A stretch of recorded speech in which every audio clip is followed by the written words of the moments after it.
Your turn. Ready? So out we come. Oh! Oh! Oh! Oh!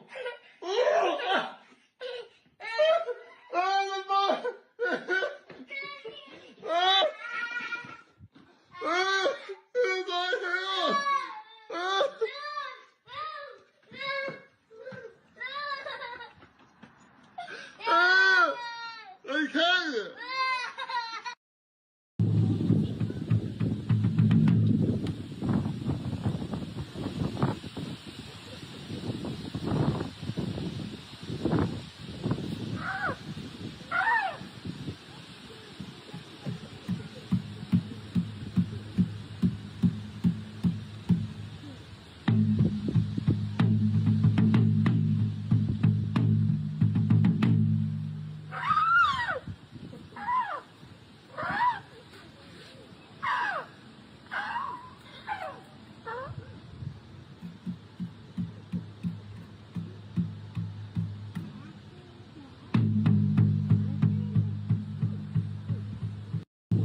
320 million people, you'd think that it wouldn't be that hard to find at least one person to fall in love with, right? Well, not really. There may be lots of people in the US, but many of them don't fit the personal criteria that we look for in a mate. For example, let's say that you're only interested in women. That immediately cuts the number of potential mates in the US in half, from 320 million down to 160 million. Now let's also assume that you're only interested in women that have a sense of humor. The number then drops from 160 million all the way down to 0. Scaring my little brother with this confetti cannon. Let's go. Scaring my little brother with this confetti cannon. Let's go.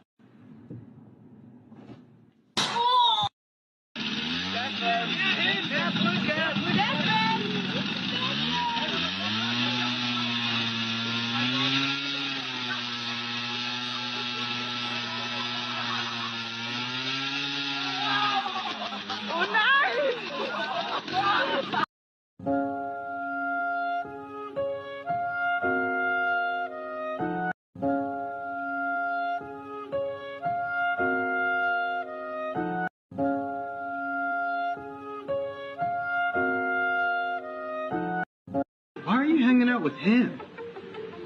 He can't even walk. Yeah? Well, I can.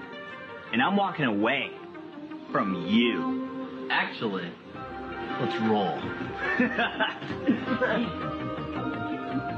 Making fun of someone with a disability is retarded. You've been struck.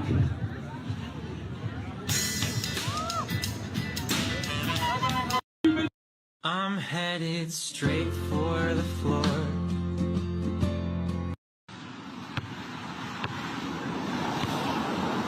Hey, ladies!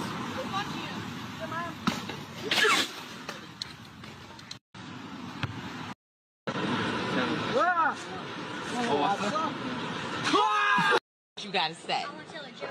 It's about all this stuff. So Obama, Barack Obama, Hillary Clinton, and Nancy Pelosi are all in an airplane together with the pilot. So Obama says, "I'm gonna throw this $100 bill out the window and make one American happy," and Hillary says, "I'm gonna throw $200 out the window and make 2 Americans happy," and Nancy Pelosi says, "I'm gonna throw 100 $100 bills out the window and make 100 Americans happy," and the pilot says, "I can throw all 3 of you out the window and make all of America happy." I speak facts. You gotta say. So look at this. You're in London, you're on a business trip, you're staying in Greenwich, and you want to buy some food. So you go into the local Aldi's, like this one, and you think, I'm going to go in here and buy some food so that I can feed myself. And then you approach the barrier, and look,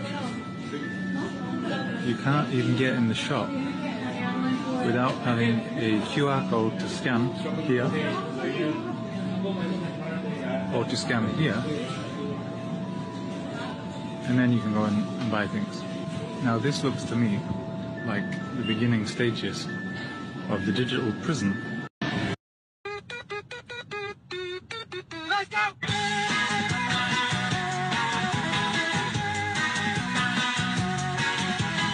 Do you think Western civilization is just about finished? I hope so. Really? Yeah. I'm waiting for the next thing. There's no solution. No solution? Oh, it's inevitable. You mean that things are going to get worse? It's Sure inevitable? it is, just like the fall of Rome. It may never have begun. Do you think Western civilization is just about finished? I think so. Oh, what you do? It feels okay. You never liked it very much. No, I never liked it that much, and it feels good to have it see it crumble. Well, I mean, I think we're coming to the end of the age, is what I mean to say. Yeah. You know, the end of the age. I think that everything what everybody says about the Bible, you know, and the end times, I think we're at the end, coming close to the end. Do you think Western civilization's just about finished? I don't think it's started yet. You mean... I'm still looking for civilization in the West. Tower of Babel, it's a lot of arrogance that people have been, showing toward Mother Nature, and I think Mother Nature is going to strike back, but real good this time. And Jesus is going to come back? I believe so. I believe so. And save us? Well, He's already saved us. Do you think... The reason why there are no bands now is because in the 90s, Oasis and Primal Scream and Blur and Pulp and all those, we were the mainstream. And what the music industry doesn't like the mainstream being a load of fellas on drugs, drunk half the time on a Tuesday. They don't like that. They like people like Harry Styles. Yeah. Who they say, wear this dress and shut it. Wear this, sing that, and go home. The reason why... Can you describe how John Lennon came to perform with you at the Fillmore? No problem.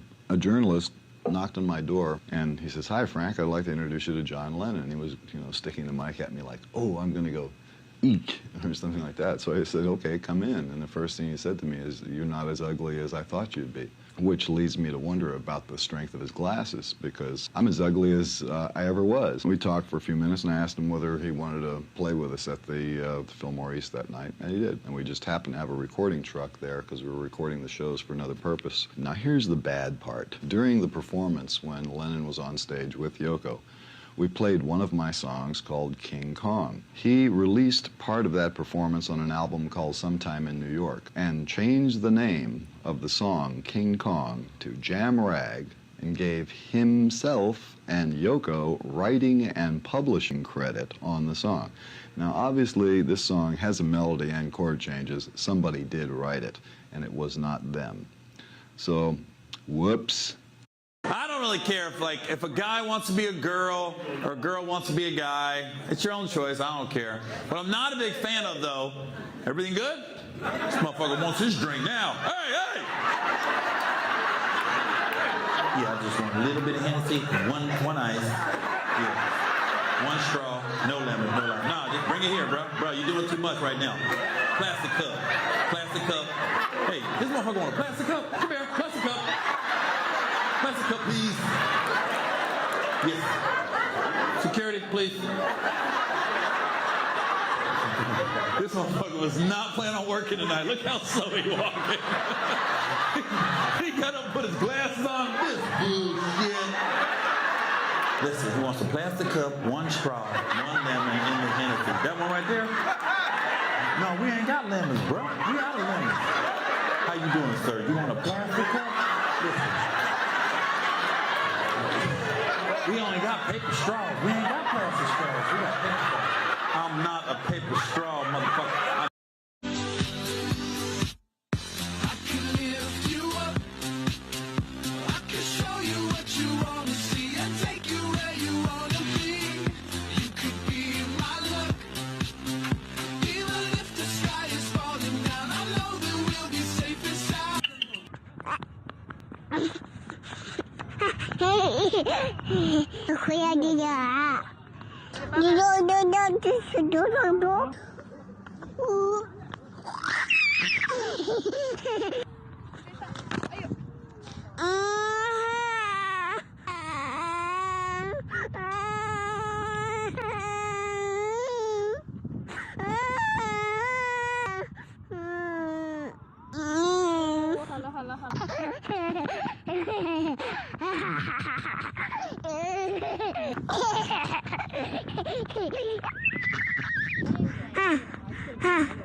Welcome to Creative Chaos. My name's Christy. Christy, you're muted. I am not muted. Can you hear me now? Can you hear me now, everybody? Cosmic Grandpa, I've got my wonderful producer speaking in my ear. He's telling me I'm muted, but I am not. It was me. Sorry. Yeah, okay. Great. It was Cosmic Grandpa. All right. Hello, everybody. Happy Thursday. It is the night of Creative Chaos, a show that's dedicated to shining a spotlight on fascinating people creating fantastic things outside the mainstream. Anybody that got here early tonight, I hope you enjoyed the Doom Scroll. We recycled the very first Doom Scroll tonight, and I just love that baby at the end. It makes my heart so warm. So as y'all know, I have a co-host to help me out through the show, especially with all the geek and nerd questions. And I think I saw him, but I think he popped right back out. I was going to bring him in, but I don't see him anymore. Cause is he here? And I'm just not seeing him. He was in and out, just like you saw. Okay. All right. Very good. Anyway, I'm just going to continue on with what we normally do. I would usually bring out the Batman. I'm sure he'll be in a little bit later. But instead, I'm just going to go, I'm going to say hello to the chat. I meant to star comments, but I'm going to scroll way back. Vulcan saying, going to be a rad show tonight. And I think he's doing that because he knows who our guest is. And what's up to Madness Entertainment Group popping in over on Pilled with a raid, as well as over on YouTube. Woody checking in with a real nice emoji, I think you would call that. And there we go. There's Madness checking in with the hey yo. And also there's Woody again commenting on the Doom Scroll, I think. I think that's what Egad. And then Cause chatting in the chat as well. So hello, chat. Thank you guys so much for being here. And Creative Chaos wouldn't happen without Flip City Magazine. It's besides meeting awesome people. It is why I do this stream, is to do a little bit of promotion for Flip City. And I just wanted to let everybody know that volume 25 has arrived in backers' hands and subscribers' hands. This features Simperman, a Superman parody, The Fantastic Four, another parody, and also a parody of The Bear. This one is very parody heavy, which reminds me, we have a parodies only special edition crowdfunding right now exclusively on Fund My Comic. If you want to laugh your butt off and you're actually you kind of like people needling mainstream media and mainstream entertainment, you are definitely going to want to check out the parodies. You can support that campaign exclusively at Fund My Comic, and the direct link is fundmycomic.com/Flip City 27. And the link is in the description as well. And I'll drop it eventually here and in chat for you guys to click through and show us a little bit of support if you haven't already. And if you can't monetarily support the campaign, share it. It's all over it's all over Twitter. It's posted a little bit over on Facebook. Got to do a little bit better on the Facebook end. And so you can check out at Flip City Mag on Twitter or at Kitty Flip City. That's how you can find me and connect directly with me. Also, what's up to Pilled by the Rabbit? Sorry, you guys. I do try to remember to look at my Pilled chat. It's just not in my main feed.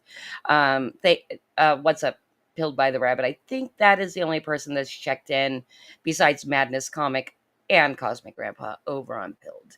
So welcome, everybody. Go check out the Flip City Magazine campaign. And we're just going to go ahead and keep rolling and bring our guest in tonight. So our guest tonight, his name is Michael Ferarro. And he's a much beloved creator in the independent comics community. And now he's funding his very first book ever. And it's his own. It's 120 pages. It's a graphic novel called Cool It, Volume 1. And he describes it as a gnarly but inspiring fighting story set in a neo 80s slash 90s New Jersey with robots and all kinds of cool shit. We're going to go ahead and watch the trailer, and then we're going to see Michael on the other side.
What's up, Michael? And also, what's up to my co host, the Batman?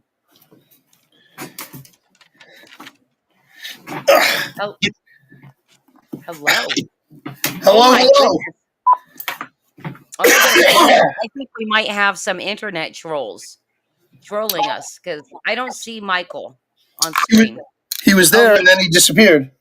It says no connection. I guess we'll see him back in a minute after he fixes that. What happened with you? I saw you popped in and you popped in backstage and then immediately left.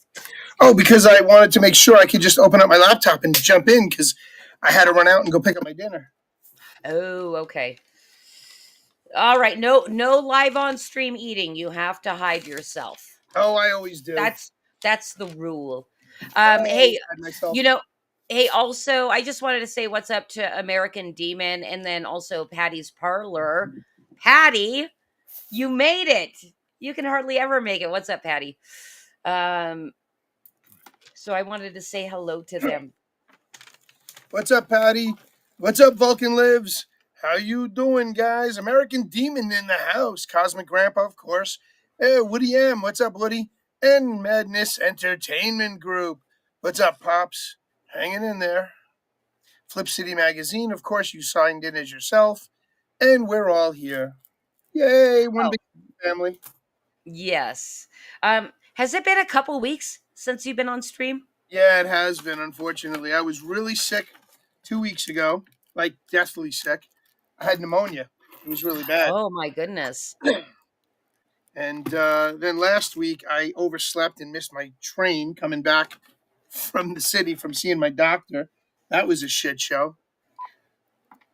And I'm here today. Yay! I'm so happy to see you. I'm happy to see you too. I'm sorry you got sick. I also recently was sick with a head cold that was crazy. Like it lasted 3 weeks. Wow. Here's the thing. I swear by colloidal silver.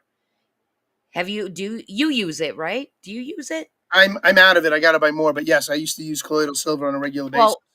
Well, so that's what happened with me, and I swear I swear by it because I have knocked out. Because you know how when you get like an itchy throat, you can tell when you're getting sick. And so I start boosting on colloidal silver. What happened?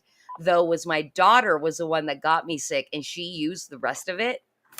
And so I had to order more. She used it up. I had to order more, and I think I had to do the whole sickness, like 3 weeks of it too. I felt like my head was like 3 times its usual size. I'd never had a head cold that bad.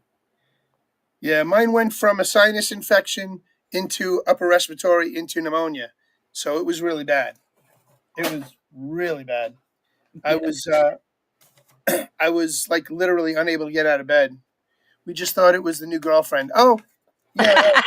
I think I did say that live one of the nights. I'm like, he's got a new girlfriend. Now he's blowing us off. Yeah, no, it's all good. It's all good. I got the Batman running behind me in the background. It's all good. Yeah. I'm really hoping Michael's going to be able to come back in because I've been excited to hang out with him. Okay, so you don't know Michael, and I don't You knew know Michael like I knew Michael. You never want pretty much, anyone pretty much. else. But I know him more just from him being like a super supportive force, like Tank Farrett likes to say he's a force multiplier. Kind of for the independent scene, and I agree he Absolutely. is.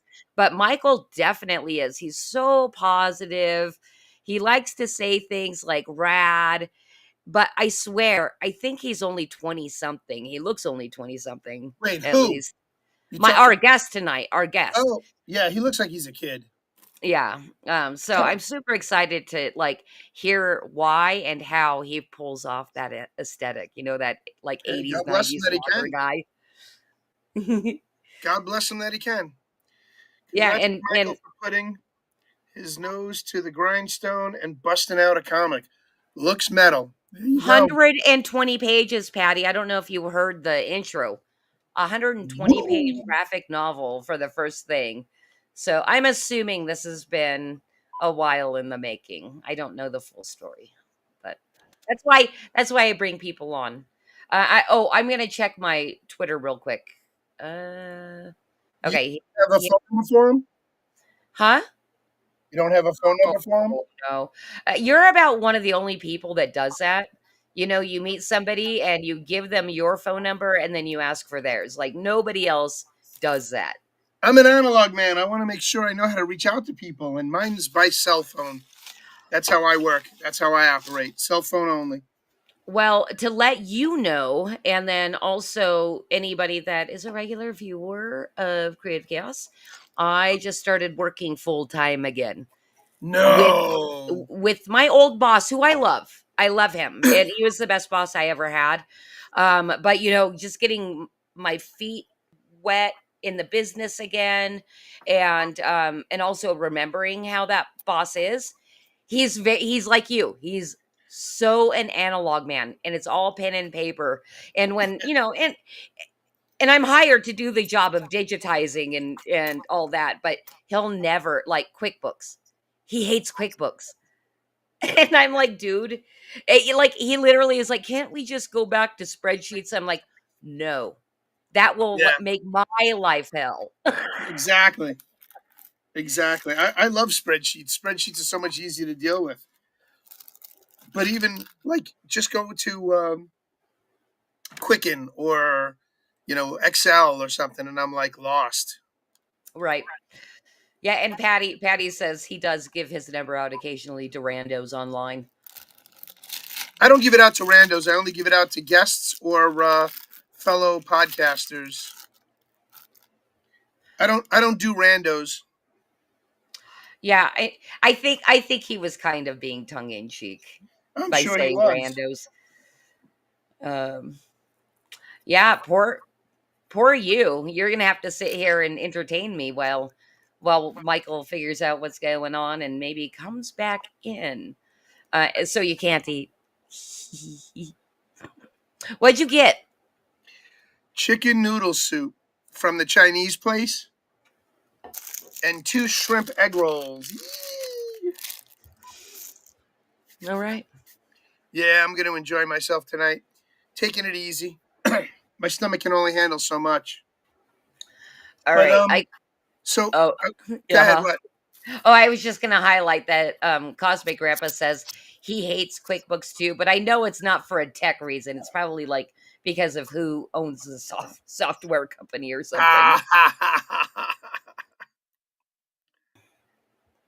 The Intuit. and That's and that's Patty's what it saying is. not to leapfrog with a unicorn, my friends, because you're going to wind up getting pierced. Now, see, I thought Patty was gonna go dirty with this. He says he doesn't have a lot of money, but he can give us a tip. And I was like, oh, that's dirty. But then he goes on to say, well, I mean, this is kind of dirty. Don't play leapfrog with a unicorn, friends. Indeed, indeed. So, in the meanwhile, since we can't do fanboy for us, talk to me. Tell me. I got to tell you, I was listening in on the phone to our guest last week, and he was such a rocker, such a hard rocker. He was telling you a story about Ozzy Osbourne, and I had a complimentary story to tell, and I couldn't tell it because I was unable to get into the show. But Yeah. yeah, it was interesting. Yeah, Jared Christman, you guys. If you missed last week's show, we had Jared Christman on, and he is a filmmaker and musician, and was in Corpus Christi, which was, I guess, a decently popular band that had their videos like play like in circulation on MTV back in the day. I thought that was cool. I didn't know until I had him on. There you go. Yeah, he was a hard time hardcore rocker, and his stories were really cool. I mean, what I Yes. what I what I heard before I fell asleep, and then getting off the train and having to catch the next train to come back a station because I missed my stop, which was totally fucked on me. That just threw my whole night off. Well, is it safe? Is it act Do you feel safe enough to Out here fall on Long asleep? Island, yeah, I didn't fall asleep until we crossed over the city lines and we made it past Queens, and I think Jamaica. From Jamaica to I my sister fell asleep on the train a long time ago when she was working in the city but still living out here in Long Island, and she fell asleep on the train, and she didn't get woken up until the conductor woke her up, and they were already at the train yard, and she had to call my father up to come get her at like midnight or something. It was ridiculous. Oh my gosh. You know Yeah. what? That's actually one of my favorite things about visiting New York, or back in the day. I don't know if it would be my favorite thing anymore. Was riding the subway. Like, it is so freaking convenient and amazing. You But know, you have to learn which direction you're going in, otherwise you're going to get lost. I've never gotten lost. I was able to figure it out. It's not like I've done it a ton, but No, but you got to know I if you're going uptown, downtown, or uh, south side, north side. You just have to know there which way you're going. there's maps. It's not only maps; it's the city's a grid. The city is very much a grid. The subways kind of zigzag, but you got to know which direction you're going. If you're going to the south side of New York City, down by the Botanical Gardens, down by the Verrazano, or if you're going to the other side, up 59th Street, over by the north side, which takes you over back into Queens on the 59th Street Bridge. So, how do you feel about tourists? They pay the bills, but that's going to change real soon because, unfortunately, if this asshole Mam Dammy Bambi Scamby gets in, we're screwed. New York is absolutely toast. The What do the you think social that the what do you socialist think Yeah, what do you think the probability is? at this point in time, I Yeah. can't believe what I just heard recently. But there is an entire community up in Muncie, New York, called the Satmars, and the Satmars are a very orthodox religious organization of Jews, and they're voting for a communist Muslim. I'm blown, a socialist communist Muslim. They're voting in block for this asshole. I can't get over that. When I heard that, I was blown away. I actually had to go online and look it up, and sure enough, they're backing this scumbag. I just can't see what's going to happen. Trump's not going to fund anything he asks for if he gets in. And I sure as shit don't want Cuomo in because he killed all of our grandparents. That scumbag Okay. needs to go to jail for that. Right. And then the only other candidate there is, yay, Michael's back. Is Michael back? Thank the good Can Lord. you- I've been so bored of Bruce's stories. You're Can you can you see and hear me? I can hear you. You're very choppy to me. Man. You're fuzzy on screen and you're choppy in audio. I don't All think the right. audio is very choppy. I Let me think try just to the restart. camera's more choppy. Go ahead, Michael. Tell us what you want to do. Do me a kindness. Let me restart this again really quick. I will jump back as soon as possible. For sure. I can remain bored with Bruce. We'll see you in a little bit. Am I I'm really sorry. boring you? That I'll yeah, be go super for it, quick. Mike. Yeah. Go for it. Go for it. Don't worry about it. Hey, well, okay, listen. I have to double check. I never do this on stream. Usually when I'm on stream, I'm very focused. I don't do social media, right? Right. Because I think so many people during stream, in my opinion, it depends on the stream and what you're doing. But like, I like to be very involved in the show. But because Michael was gone, I went and checked my DMs, right?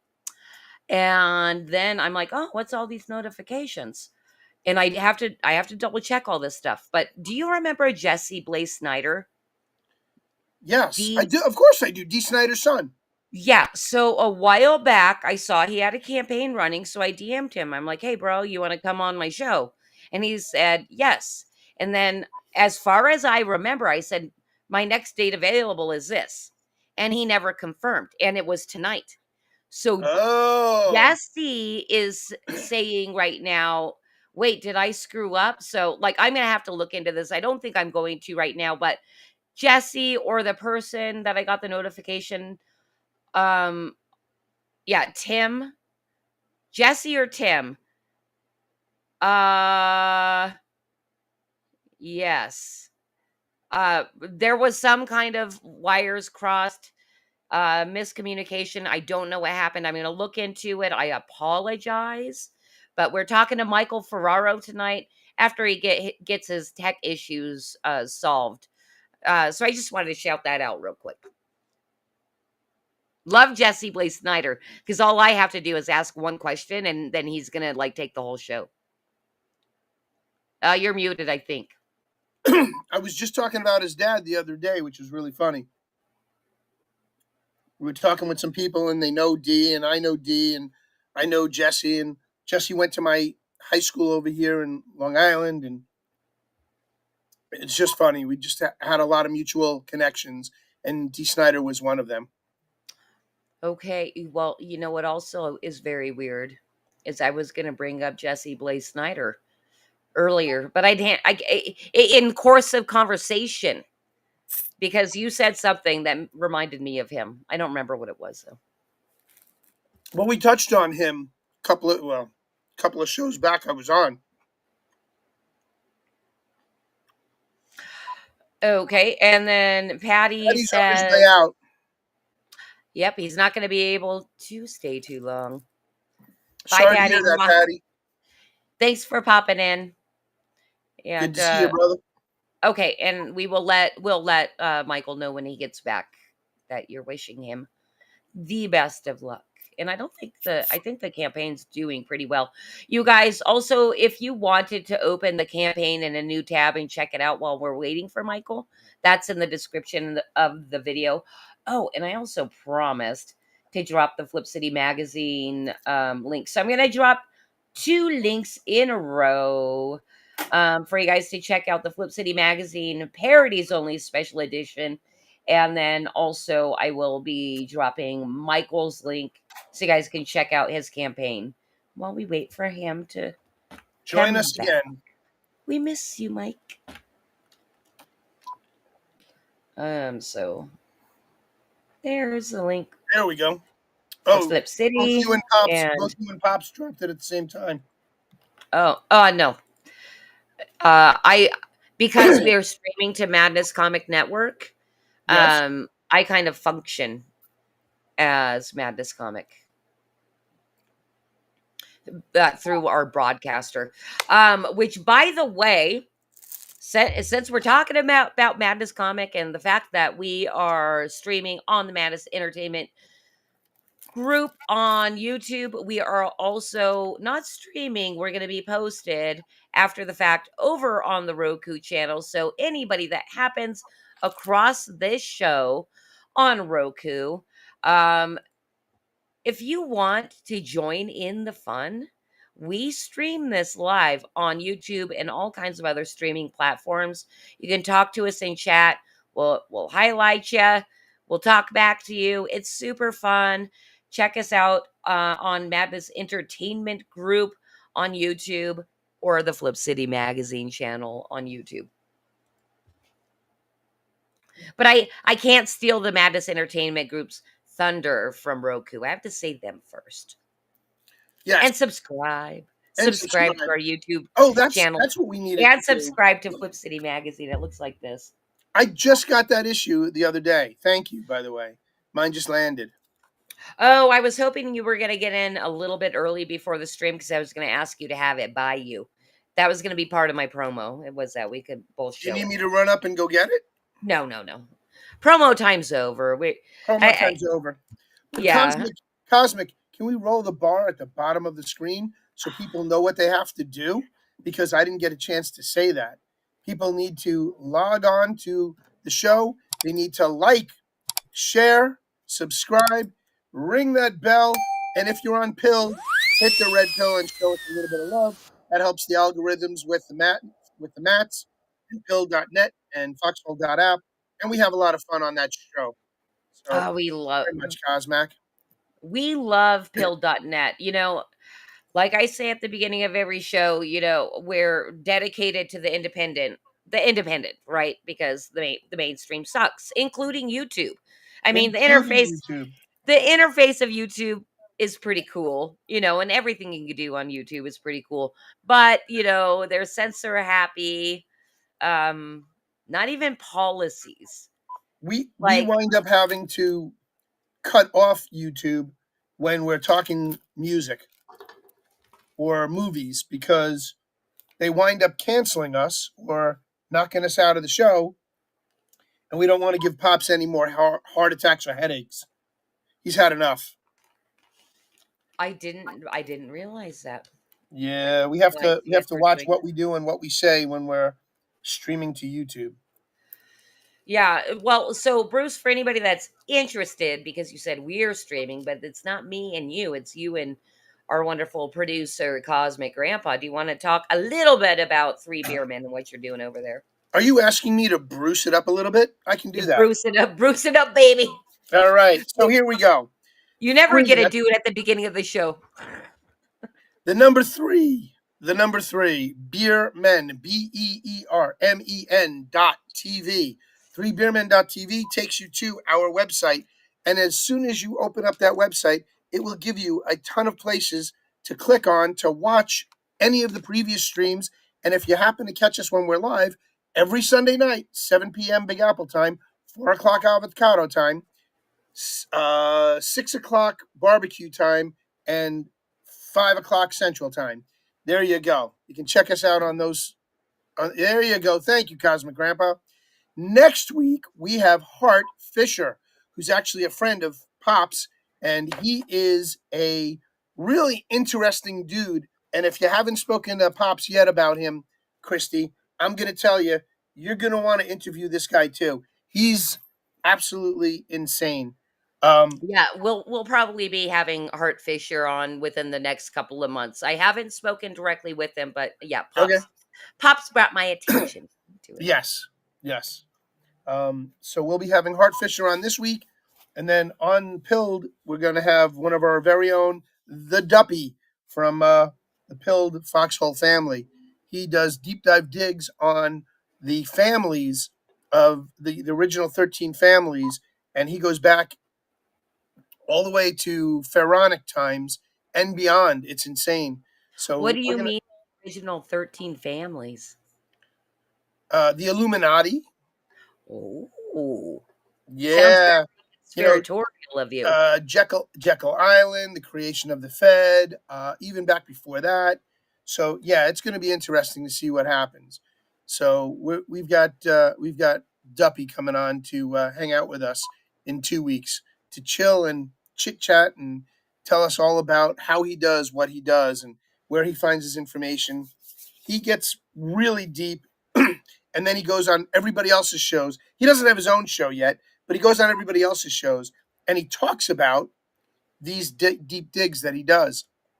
Sometimes it's, repetitive information because one streamer will ask him to do this aspect of it and he'd already done it on a different streamer's show. But we're just going to get to know Duppy, the man behind the digs. He is incredible. And we're going to have fun with that in 2 weeks. Oh, my goodness. Awesome. Excuse me 1 second. I'm getting an emergency phone call. I'll be right with you. Absolutely. Well, also Madness is saying over on pill.net that if you missed Monday Madness, they had Gorilla and Java on the other day. And though I know Java from pill.net. I didn't get to sing the praises of pill.net. So in my opinion, pill.net is that independent like very independent and free speech oriented alternative streaming platform. Go check it out if you haven't already. The chat is really fun. You have options of dropping gifts, they call them stickers in the chat as responses. And the community over there is super tight and very friendly. Pill.net. There's a shout out for them. And any regular viewer of Creative Chaos knows I really hate holding down the fort on my own. And my guest is gone. And my co-host is gone. And that is okay. You guys, if you have any questions for me, ask me. Ask me in the chat. I'd be insanely happy to answer any questions that you have. And I see that both Vulcan and Cosmic Grandpa got their copies of Flip City Magazine, Volume 25. Isn't that cute? I flipped it. I flipped the Flip City. That's what the cover looks like. It is still for sale over on the Flip City Magazine website. So if you're interested in just picking up one copy or subscribing, you can do that at flipcitymag.com. Yeah. Quiet chat, you guys. Oh, thank God. Hey! So, until our guest comes back, I did want to say something to him because I was looking at the website. I went on his X account, Twitter account. I hate calling it X. Me too. I think a good amount of people hate calling it X. We do. We definitely do. It's ridiculous. He named it after his son. Come on, really? What's his son's name? Xavier? Are you kidding me? You don't know Elon Musk's son's name is X? His name is actually X? His name is actually X.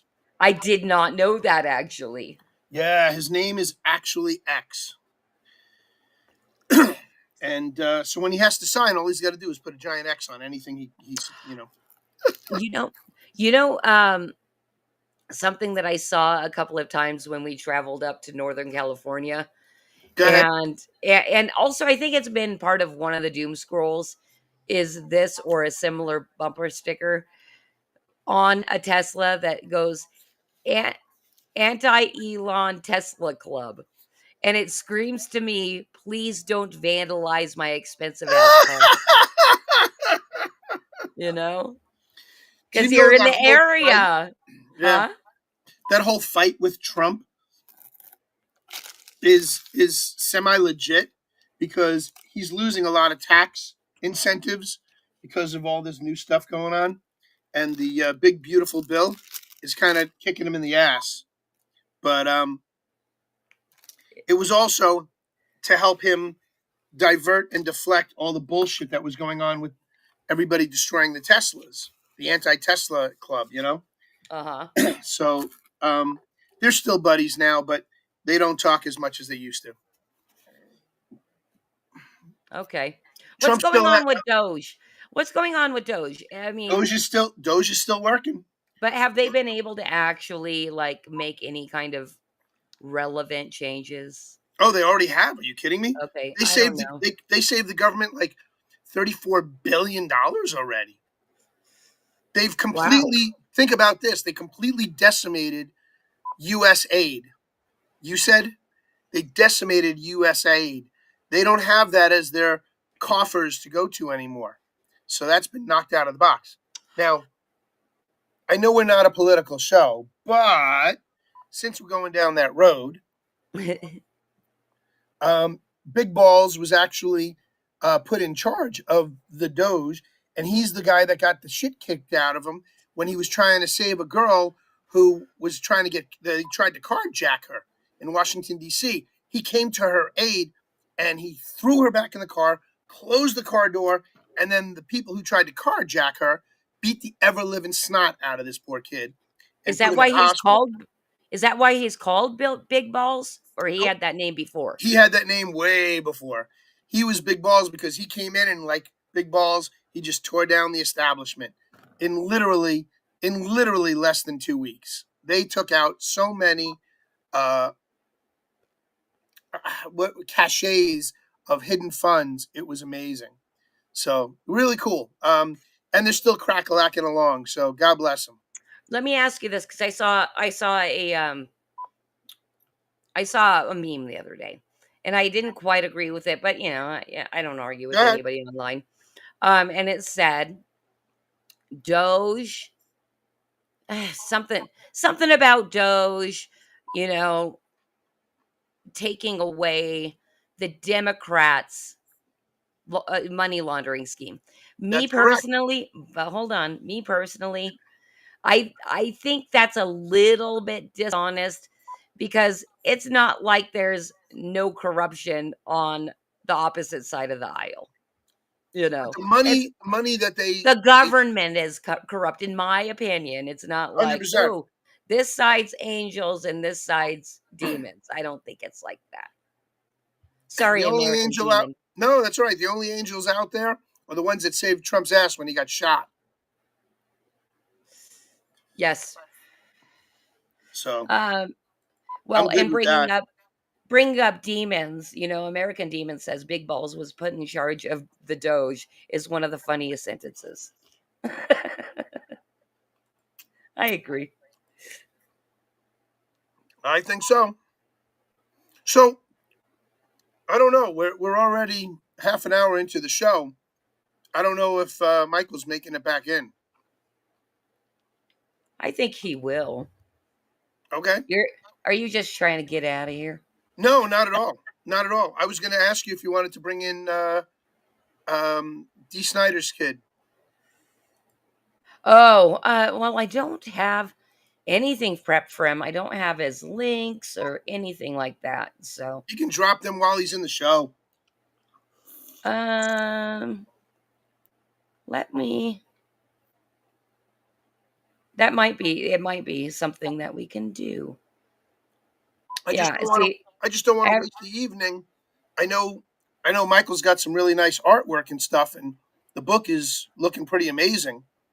It's kind of like Archie meets Munster High School, the way I saw it. I don't know. yeah. That was my take. Well, here's one bonus as well, is that oh, this is so weird. Um, hmm.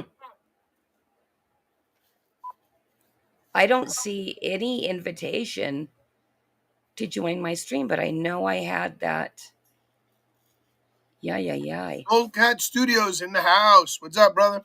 What's up, Stephen B? So we got American Demon. We got Bold Cat Studios. Everybody's jumping in now, and we don't even have a guest. That's what's sad. Yeah. Okay, so Here's something weird. Go ahead. I have a distinct memory of DMing Jesse Blaze Snyder on X, inviting him on the show. But Right. now I don't see any reference to that. I'm like, did we just have a Mandela effect? Uh-oh.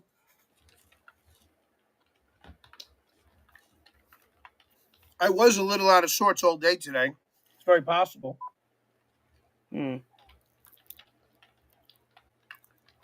Sorry, I'm typing. I can't type and talk at the same time. What's the matter? You can't multitask? Well, I can in some respects, Like Okay. I can type and listen at the same time, but not type and talk. All right. You type, I'll talk. Okay. All right. So, with Jesse, if there's a way to get a hold of him, I think we definitely should do that. And if Michael jumps back in, then hey, there he is. Gnarly Comics is in the green room. Awesome. Can't hear you, brother.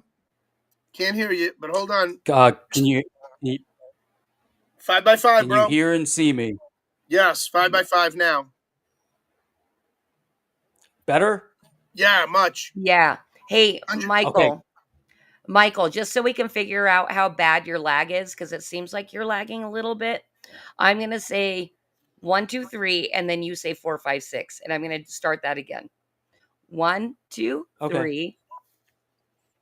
4, 5, 6. All right, we're a second and a half, 2 seconds. Yeah, 2 seconds behind. Okay.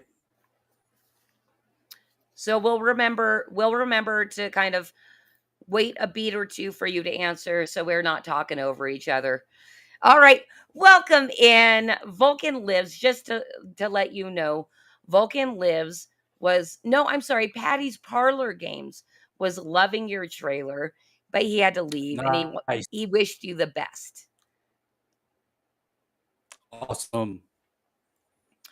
All right, and since we're running a little bit behind, I think we're going to go ahead and get into our first segment right away, which is Bruce's segment. It's called Fanboy for Us. Are you ready to fanboy? I am ready. All right. All right, Cosmo.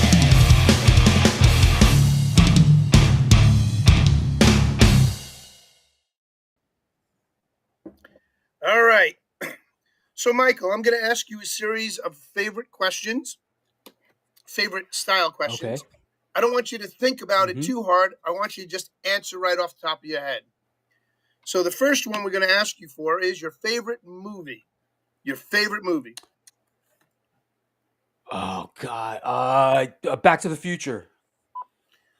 The whole segment, 1, 2, and 3, or just number 1?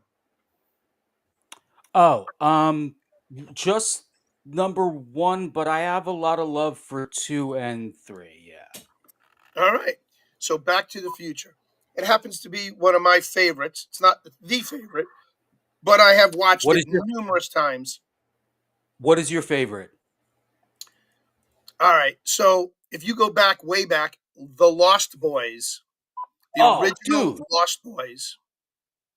Oh wait, the original, like The original Lost Boys with Kiefer Sutherland and Jason Patrick and the Frog Brothers and yeah, absolutely, the Coreys. That was by far my favorite movie for the longest time, until Heath Ledger came along in A Knight's Tale, and then that took top precedence over the Lost Boys. But I still love the Lost Boys, by far one of my favorite. Oh, dude, you were my people. Big influence on my comic. I got that. I even said earlier that your comic book looks like a cross between the Archies meets Munster High School and just kind of like smashed together with Munster Dude, Squad. I love kind of that. deal. Yeah, that's what Love I got that. out of it. All right. Awesome. Another favorite. Any genre now, any medium, it doesn't matter. Your favorite artist. Oh boy. Favorite artist. It could be a painter. It could be a ceramics. It could be comic. It could be Any medium, doesn't matter. Your favorite Gonna artist. have to go off the top. I'm gonna have to go with Akira Toriyama. Yeah, Okay, creator of Dragon Ball. very good, very good. He passed away, didn't he, recently? Yeah, like maybe 2 years ago now or something. Yeah, that's what I Yeah, thought so. sudden Yeah, too. I had no idea he was sick. yeah. I just remember reading about it. Being on the fringe of the comic industry the way I am. Very cool. Okay, your favorite Yeah. food. What do you like to eat? Your favorite? I'm gonna sound like a basic bitch. Tacos or sushi, one or the other. Oh, tacos are so good. Tacos are very good. They Tacos are are. delicious. I Absolutely. can't. I have to be honest.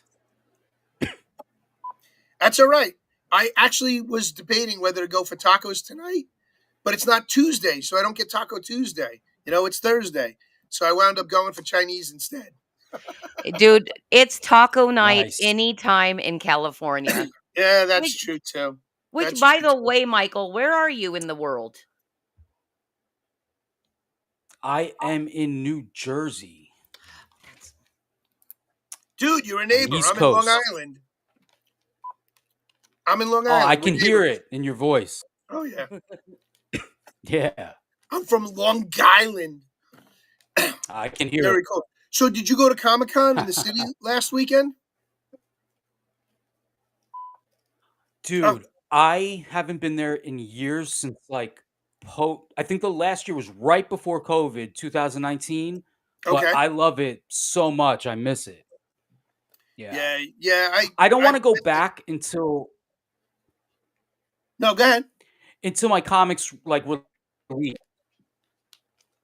Okay. Well, you can go and join Artist Sally, can't you? Join up in Artist Sally. I should. I don't know how it goes. I never really looked into it, but yeah, that'd be great at some point. Yeah. Ah, Vulcan, come on. Get over it. I know where Vulcan lives. And it's not New Jersey. Okay. There you go. Yeah, Vulcan Lives is ragging on you because you're from Jersey. All right. That's okay. So, I yeah, take pride in Jersey being the armpit of America. exactly. And I do have family in Jersey, so absolutely. Just over the Fort Lee border. Oh, All right. nice. Your favorite drink, alcoholic or non-alcoholic? Oh, Merlot. You're a wine drinker. All right. I would not have guessed that. Neither would I. Wow. So do you have a No specific one brand? believe Go ahead. brand. Yeah, do you have a favorite brand of Merlot that you drink? Is there a specific vineyard you like to patronize?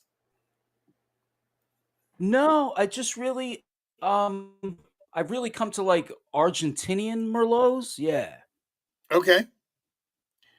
If you like Yeah. Merlots, I'm going to recommend Malbecs, which is Austrian, and that's Oh the yeah. type of grape is a Malbec grape, and it's the only red wine I can drink without getting an upset stomach because the tannins are too heavy for me in Cabernets, in Merlot. Actually, I can drink a Merlot every once in a while without getting upset stomach, but never pegged you for a wine guy, so that's pretty cool. Gets the ladies, and he's obviously a ladies' man. Yeah, no one Yeah. does. Yep. All right. It's all part of Again, the plan. Exactly. It's all part of the plan. All right. Next, any genre, your favorite character. Your favorite character. Any genre. Could be movies, TVs, comics, books, anything. Boy. Oh man.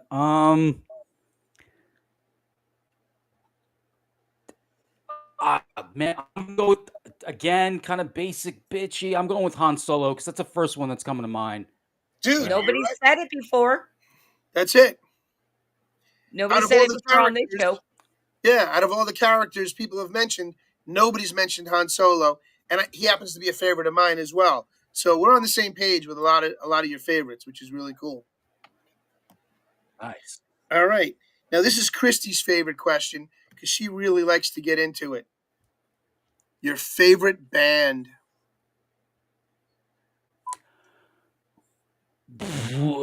See, as you can see, I am so bad with favorites. It it's either, oh man, Blame it on the lag, either Michael. Nirvana. Pretend the lag just What's that? got longer. Pretend the lag got longer. Exactly. Yeah, I'm gonna.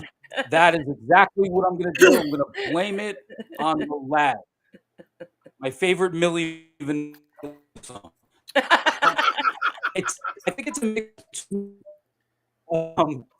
Nirvana and Smashing Pumpkins, but probably the Smashing Pumpkins. Yep, that's a similar genre to me. I do like Smashing Pumpkins. Um, Big into Black Keys, Struts. Nice. Love that stuff. Yeah. Everybody loves Nirvana. If you don't love Nirvana, you're whacked. Yeah. I'm not a big Dave Grohl fan. He can kiss my ass because he's a scumbag. But I do like Nirvana in general. Foo Fighters can go suck it, but that's a whole other story for another time. But very Nice. cool. I want to hear that story one day. Yeah, yeah. Well, not tonight. Tonight's about you, and we'd love to talk to you more about your comic. So I'm going to turn this back over to my dear boss lady right there, Boom. Christy. Take it away. Michael, we gotta, or should I call you Gnarly? Because I see that you chose that as your name. Yeah, I actually despise my boring basic name that everyone has.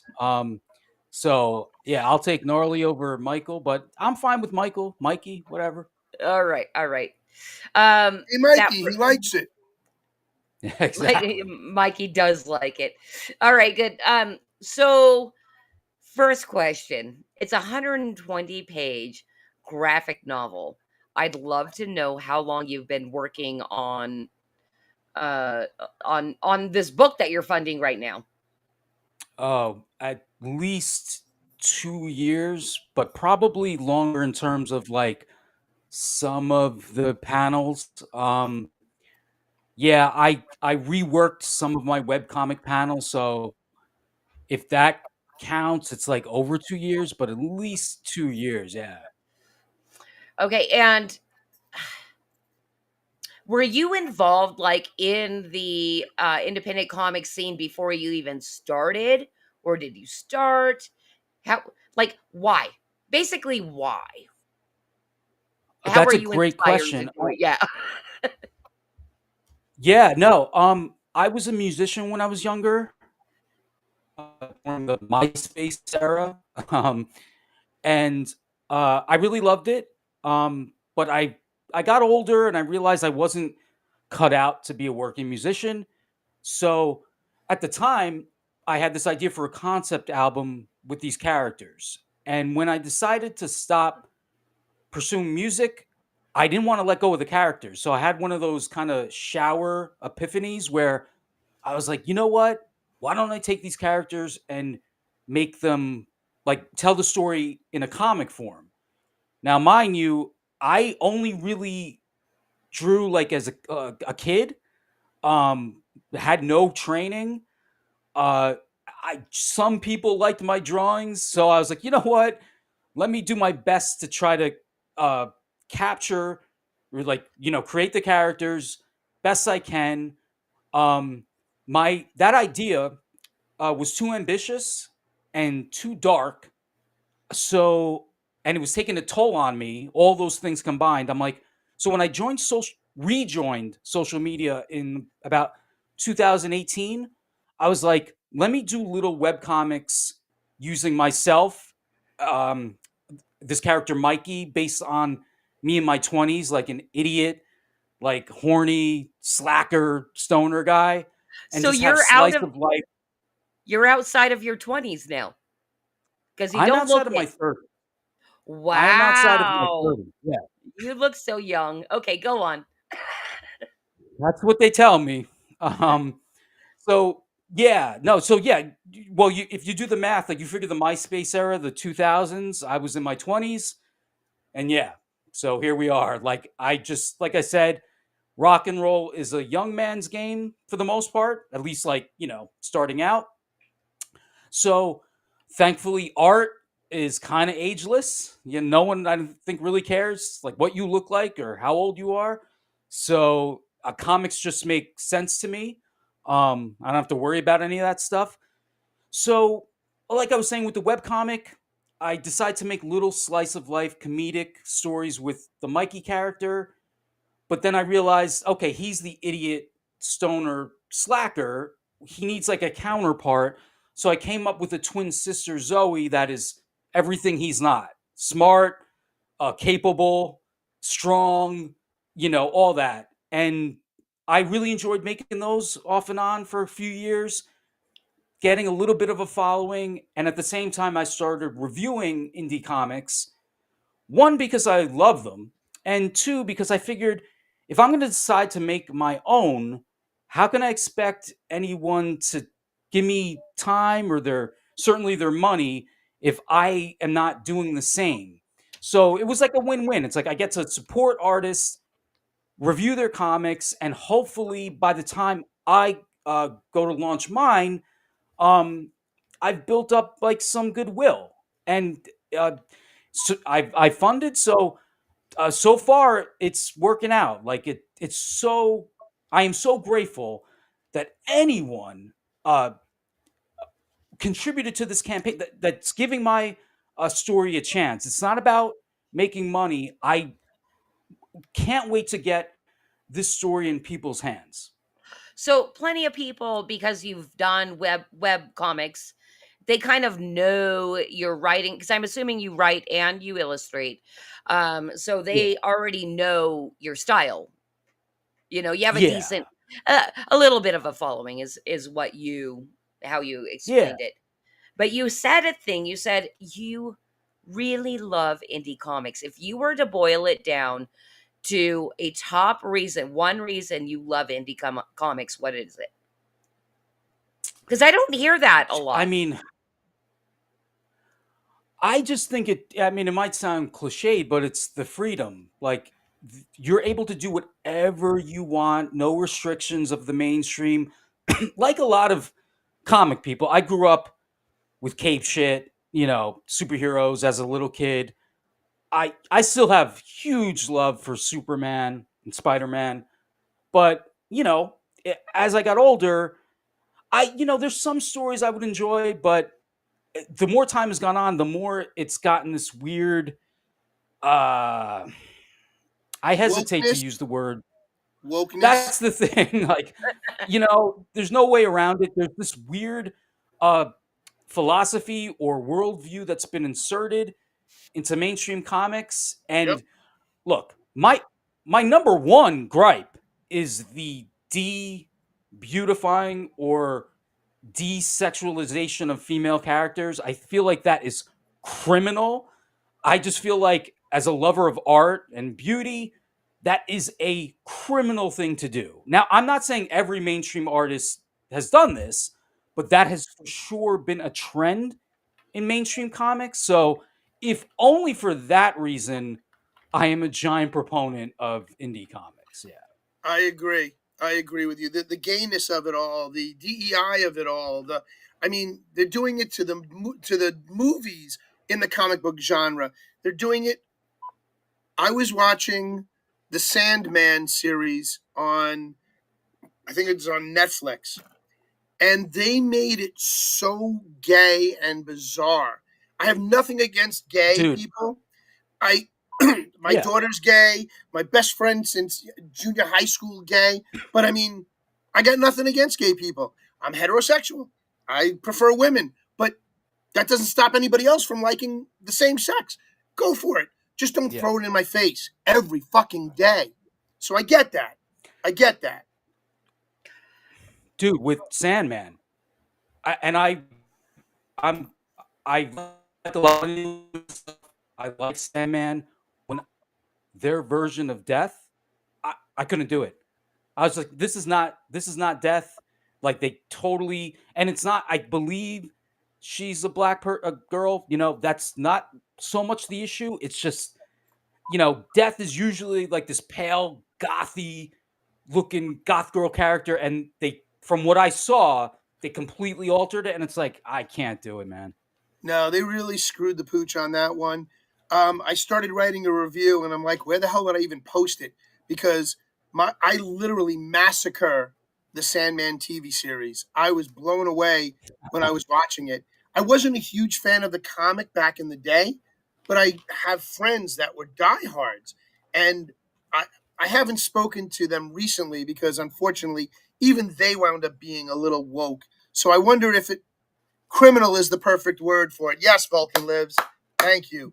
Yes, it was criminal what has happened to the comic industry and the comic movie genre. It is definitely criminal. So that's Yeah. perfect. But I wanted to jump back real quick to Mikey. Your character Mikey. So, Mm. are you familiar with Evil Ernie? Yes. So you realize that the character is based off of the actual artist.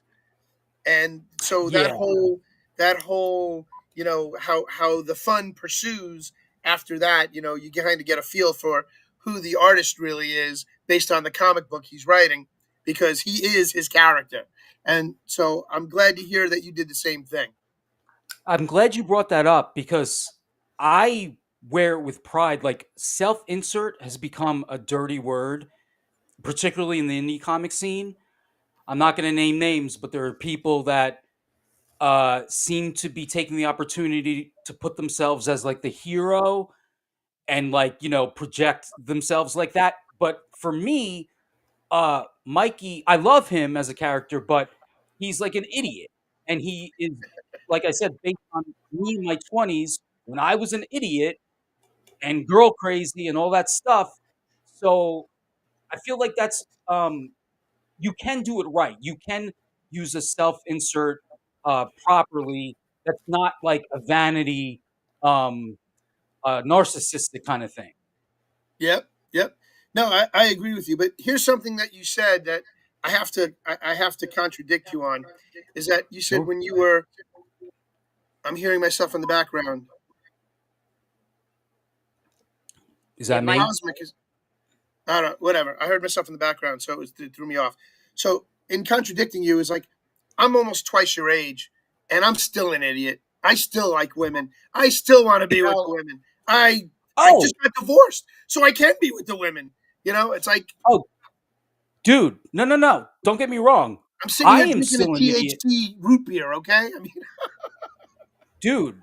Well, I got a whiskey sour here, dude. I am still an idiot and still obsessed with women. yep, I'm just not as stupid and as much of a slacker, but yeah, right. I still am for sure. Very good, very good. hey, real quick, because this brings up a point.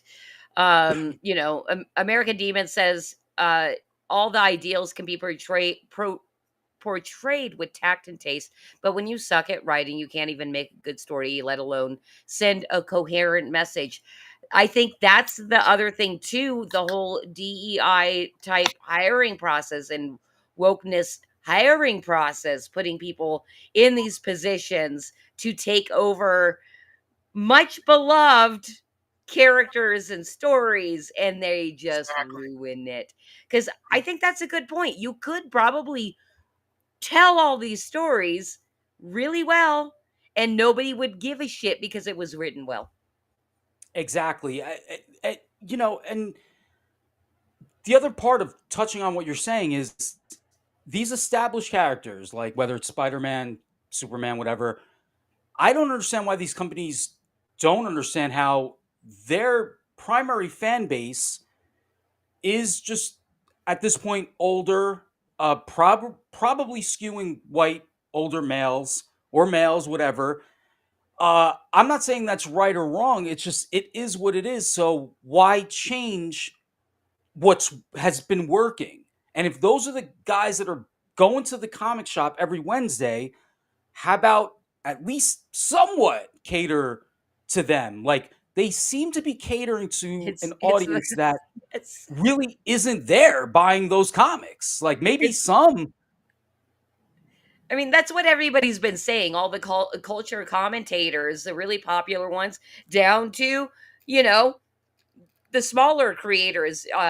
They're always talking about giving the middle finger to the customer base, and Yeah. it just kind of seems to me like the whole F the patriarchy thing. Yeah. And but who would make that decision? Why would you do that? It doesn't. It Yeah, makes no sense. and we've already seen that the patriarchy has been um changed a bit because there are more and more women with opportunities, more and more women with jobs. That has been trending for decades. It wasn't a huge deal. No one was really complaining about it. A lot of these things are just organic, right? Bruce mentioned gays before. I think in the 90s, change happened way more organically, where, like, in terms of gay marriage, like, you had stuff like Will and Grace and Ellen, things in the culture that got people used to a certain thing. It But that wasn't was the forced. basis. That was the basis. Was that? That was their foundation to take it to the next level, because think about it. When Ellen came out that she was married to a woman and kissed somebody on screen for the first time, it made headline news all over the place. Yeah. And it was Yeah. organically not forced. Yeah. That's the thing. It just, through pop culture, there was just art that got people used to whatever idea. But it happens before the 90s. I mean, you go back to the 60s or even before, it seems like it got to a point in the Obama era where I don't know if the left was like feeling themselves or what, but it started to become forced. It started to become more militant. Like, you have to accept this. That's not good enough. We have to go here, and that is naturally going to turn people off. Like, no one wants to be lectured to. No one wants to be told you have to do this.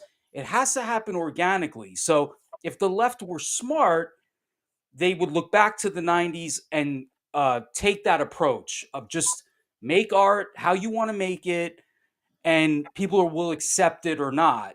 But forcing an agenda, hiring people to force stories, and it just, people reject that. Obama I'm said he sorry was for going your. to No, Obama said he was going to fundamentally change America, and he did. First off, he was married to a dude, still is, as far as I'm concerned. She's got it swinging bigger than his. But aside from all that, the foundation that we saw from the Ellen DeGeneres age, the Will and Grace episodes, to other shows that eventually started becoming more and more in our faces like that, is Yeah. what they were trying to do, to where we are today now with gender reassignments. I mean, come on, give me a freaking break. Hey, you guys, I just have to break in here real quick, Michael. I know you're on a lag, but I don't know if you're watching the chats that I'm popping up or watching the chat in the studio. But we got Carrie drooling over you. She asked me to make you big. I did. Nice. Yeah, Oh, that's I funny. she's calling you eye candy. I appreciate that, Carrie. I can't really see. I'm like looking at you guys on my monitor, and I'm Okay. seeing comments, but I can't really see them. So, Yeah, yeah, Carrie, that's you're awesome. that's fine. Oh, Michael, I have to give you a word of warning as far as not being able to see. There is a branded segment at the very end where you have to read. Are you going to be able to do it? Um, Maybe I can like enlarge my browser here. I kind of moved it. The way my setup is, like, I feel like every stream I've been on has used like StreamYards or something. The last two shows I've been on, yesterday's and today's, you guys use like different formats. So I Yeah. had to adjust it where I could see you guys. So yeah, I'll do what I We'll can. Yeah. we'll figure it out when the time comes, because you said something in Fanboy for Us that blew my mind, because it is going to be a choice in the branded segment. But we'll leave that for later. Okay. There's just a tiny preview. I'll do my Our best. our regular viewers know what I'm talking about. I'm sorry, but you need to blow up Kerry's last comment. Let me see. She's got a smiley face on it. Oh. Carrie is horny, dude. And Carrie has that British accent, gnarly, just so you know. Mikey. That's funny. That's funny. That's what I'm here to provide. Ideally. Well, you know what? Actually, back to your comic, because we talked about, the ruination of the mainstream and everything, and what you hate, which is, kind of masculating the women, right? And Yeah. like shying away from the curves and everything, which you absolutely do not. You love doing the No. sexy ladies. Yeah. It's just how it has to be. This is one of the things, again, it is my biggest pet peeve in the culture, because when it comes to sexy gals, every demographic loves them. Straight guys, straight women, obviously lesbian women, gay guys, everybody. Like, it's beauty's beauty.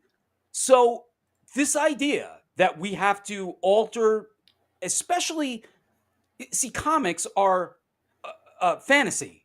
Fantasy. They're fantasy. The power fantasies. It.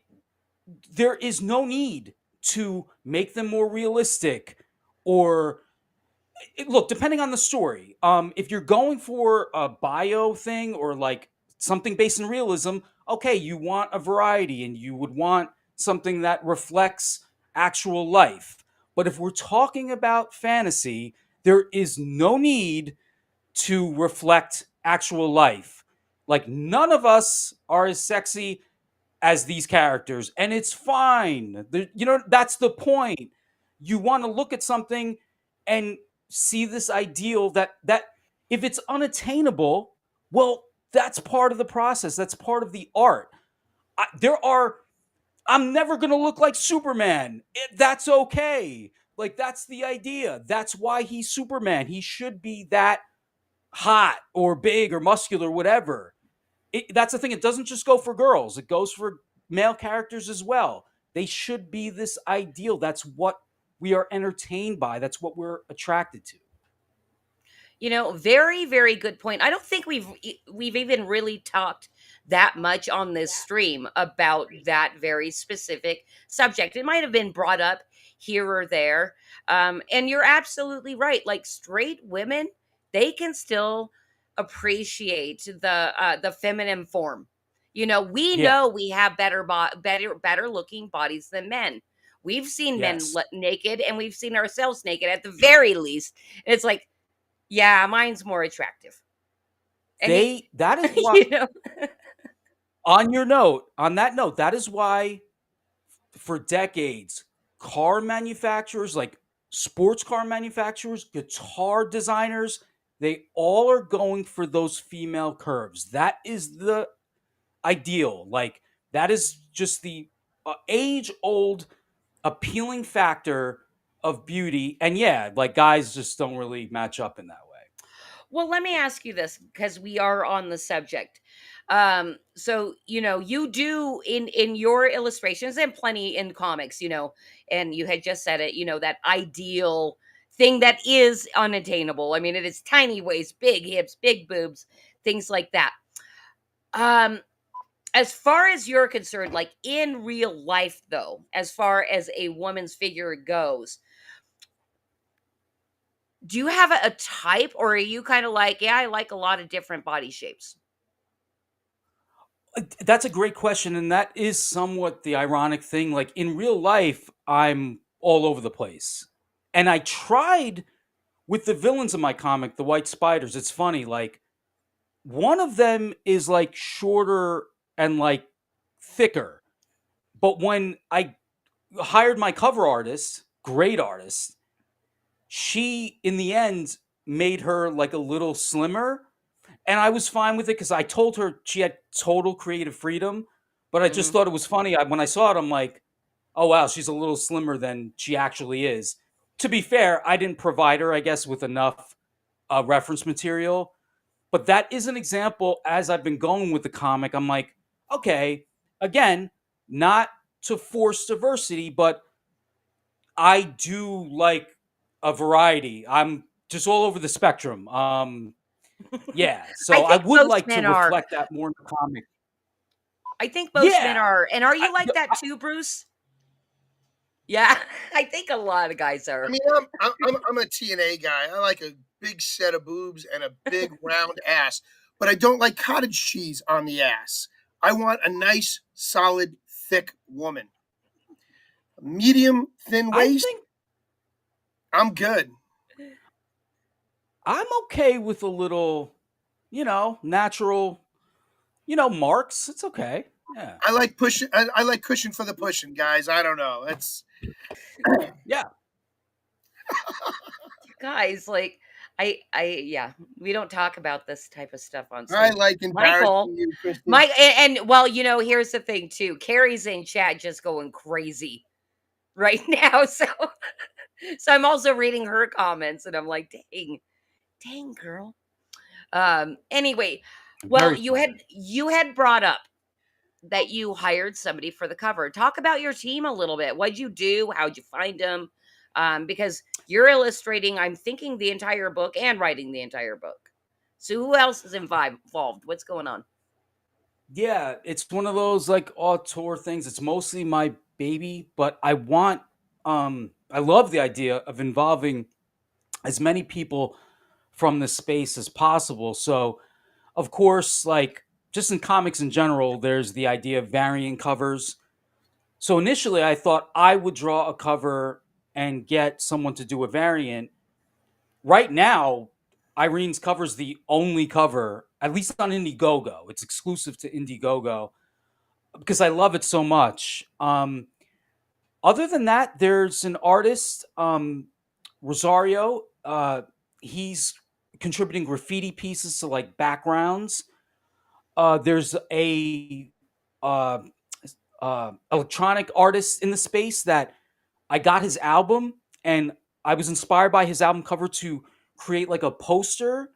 And I asked him if I could use that for like a character's wall. So that'll be in the comic. And there's a great artist, Lenore, in the space. She's actually streaming right now. I feel bad that I'm competing against her Oh, because I always tune into her show when I'm oh, drawing on. bummer. Yeah, that's how it goes. But she's doing a big. I'm gonna make a big beefy bookmark that is going to be included with every comic, and she's doing the art for that. So yeah, I'm trying to include as many as possible, but the overall art and writing is just it's my thing for sure. All right. And I usually do this at the beginning of an interview, but things got a little bit turned around tonight. And we haven't really I know. talked. I apologize. Oh, don't worry. Don't worry about it. Um, because we do have to start getting into our segments here. So we're going to end with this about when it comes to like really promoting the book is give us the elevator pitch. What is your book about? I know it's 120 pages. Okay, I'm going to take the opportunity to do something I have failed to do in the previous 7 streams I've been on. Okay, so the basics is that it's a fighting story in the tradition of Rocky and Karate Kid, mixed with like 80s wacky, gross out stuff like Mad Magazine, Garbage Pail Kids, uh, going on to 90s subversive flicks like Tarantino movies, early Kevin Smith. It's called, this is what I keep forgetting in all these streams. It's called Cool It because the main character, Zoe, is very stressed out and has a bit of an anger problem. And when you fight, that can be a problem. You have to like calm yourself down. You have to cool it to win. Part of the reason Interesting. she's so stressed is because she's surrounded by stoner slackers that don't stress at all. They don't stress over anything. she's the only one stressing over how to save their home and their business. So yeah, to win this all-encompassing tournament, she's gonna have to learn how to like calm herself down, and that is a reflection in a way of myself. Like, I'm generally like a happy guy, but uh, I tend to stress and have anxiety over stuff. Like tonight's stream that I Oh. was totally messing up with my bad internet. So um, it's just so fitting that while I was restarting my computer tonight, I'm like, all right, dude, just calm down. Let's see if we can get it working. Once I kept doing tests, and once it was decent, I'm like, all right, let me try to jump back in. And you know, so far it's been like it's I've been able to enjoy your company, and I'm very happy about that. Awesome. I am so happy that you were able to make it on because I've been wanting the opportunity to actually spend some actual time with you, Michael, because you've done so much. Like I've seen you all over the place. Like you had said earlier in this stream, you've done comic book reviews. You obviously love that Salty and Savage show, buying their merch and Yeah, all that kind of stuff. So I definitely wanted to hang out with you. And what a yeah, fascinating sounding story for your book as well. You know, um, you've got the family drama, stitched in there. yeah. That sounds pretty cool. I'm so glad you mentioned that because I've been also trying to explain how yeah, it looks like kind of wacky uh, by design, but at its heart, it is a family story. Especially by the end of volume two. I don't usually write with an ending first. I usually have the process of like going along and letting the ending come to me. But this time, I had the ending early on, and I'm super proud of it. I feel like it's really heartwarming, so I can't wait to get there and for people to read volume two. Okay, sorry, I muted myself. Um, that was going to be my follow-up question was, so what is the plan? You've already got 120 pages that you're going to be delivering after this campaign. Funds or I this might be a two-part question actually. Let's start there. Is the comic done? Oh, so oh no, well, okay, so volume one, I have like right now close to 80 pages. I wanted to have over half done before I launched. Um, so I probably could have launched earlier, but I just, kept putting it off. I wanted to launch in October. So by October I had about 70 something pages. So yeah, so I might actually have more than 80. I'd have to like look at it, but yeah, a big chunk of it's done. I'm just going to keep pushing the campaign and working on it. I want to fulfill hopefully in the spring, and then get started work on volume 2 and decide when I'm going to launch that campaign, but I'm just trying to take it one step at a time. And oh, nice. Yeah, okay. Oh yeah, So the art book, yeah. yeah, and so you've got a volume 2 planned. But what is like in your dream world, Yeah. what is the plan with this property? With the entire story? Oh, that's a good question as well. So the reason it's at the beginning of the trailer, it says a gnarly science story is because gnarly science is like the umbrella title or term or whatever. This is called Cool It because it's this story, the first story. So it's going to be 2 volumes. I have a second story planned that I think will be 2 or 3 volumes. So they're all going to be under the gnarly science umbrella. So I don't really have crazy ambitions as far as like beyond comics. Right now, I just want to tell each story. So my focus right now is just on Cool It Volume 1 and then 2, and then go from there. Yeah. All right, So are they? fantastic. And well, just real quick, Narad's saying your plan is world domination. That's right. So ahead, Bruce. Domination of are the two sexy chicks. different characters that the two different book styles are going to be written later on, I'm guessing, are from the same universe, or are they different universes, or are they parallel universes? Same universe. The second story is gonna kind of be like a buddy cop story. The main character from Cool It and the stoner girl that you saw on the cover of the art book, she's got like colorful hair.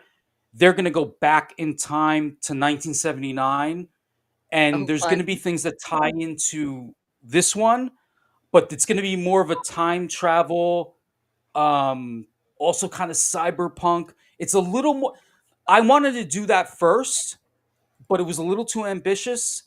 So I feel like I wisely stepped back and was like, you know what? Let me make the first story just set in New Jersey, fighting. It seemed more doable, but I'm looking forward to getting to the second one, the second story, and like fleshing that out, and everything's gonna tie in. Like, I don't really have ambitions to make like a gnarly verse in terms of like here's this comic with these characters and this comic with this character, and they're all gonna, I see it as like an ensemble piece, so pretty much all the characters are gonna be in every book in a way. So you're developing your own Justice League, in other words. But it would just be the Justice League, no like real standalone comics, you know what I mean? Right. You're Again, doing I don't want to. backstories. You're getting the backstory told before you put them all together as a group. Yeah, I just how can I put it like without throwing shade, because some people have excuse me, universes that have, side stories and this character and this character. Some of them I like, some of them seem too unwieldy, and like um it feels like when the MCU, the Marvel Cinematic Universe, became a thing, everyone had their own verse, like something verse, this verse, that verse. It's kind of cool, but by the time I came to making my comic, I'm like, I don't want to do that. It's just these characters that I love, and so far, it's just the two stories I have. We'll see what happens in the future. The only thing I'll say is like the white spiders, the girls on the cover, if someone were to do like a standalone comic, I don't I wouldn't even have to write it or draw it. If they wanted to just make a story, there's something I really like about that. That's the only thing like that I've like daydreamed about. Yeah. Okay. So wait, would you bring in another writer to assist you with that, or just a different artist? You would write the story, or would you have somebody else write it? So for instance, like the girl who did the cover, Irene Portillo, I think she's too busy. She seems family oriented, but if in a perfect universe she was able to illustrate a White Spiders comic, I would gladly either write it or even get someone else to write it. I like the idea of that, but that's the only thing I've really daydreamed about in that way. Yeah. Okay. All right. Fantastic. I think you guys, I think we've covered Michael's comic well enough, because I'm chomping the bit to get into Mansplain, and it's actually going to be a follow up on it's going to be a follow up on something Michael just said. You guys, while we get into Mansplain, I will be dropping the link to Michael's campaign for Cool It, the very first book in the Gnarly verse. And Bruce is showing the page right now on his phone. Thank you, Bruce. Because we don't really thank we you. don't really scroll campaigns on this show. But I'm hoping that people get to know you better and want to back you, because according to Carrie, you're eye candy. I love Carrie so much. She has made my night. Yeah. Kerry wants to know if you would cross the ocean to visit with her, and if you're into goth chicks. Yes, that is Oh true. God. But yes, both. Yeah, easily. Well, actually, how Very- about this? very Michael, laid. Carrie, listen. Michael needs to make at least 3 times his goal, and then he'll consider traveling. He There needs you the go. extra Yeah. cash. And thank you, Vulcan, That's so much reasonable. for dropping the link on the Flip City Magazine YouTube. And I'll make sure it gets to the other places as we get into Flip mansplain because City. Yeah. because I have a burning question for you, Gnarly. All right. Let's get into mansplain and I'll ask it on the other side. Listen, girl.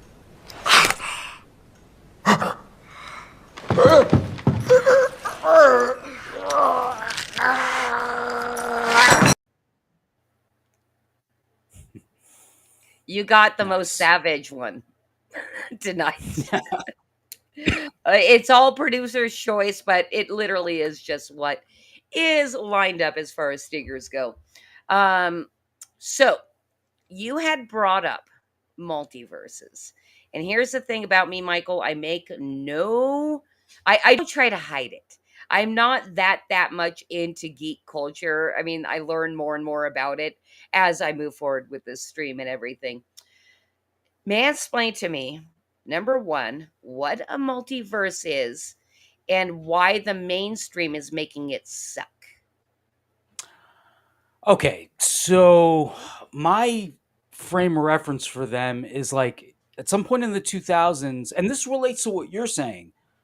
I have gaps in geek culture. Like I said, I was a musician at a point, so there was periods I was like way into music and kind of let comics and stuff go by the wayside. Same with video games. I mean, I love it all, but when you love it all, like there's just going to be gaps. So in the 2000s, a friend of mine got me back into cape shit, superhero, Marvel, DC stuff.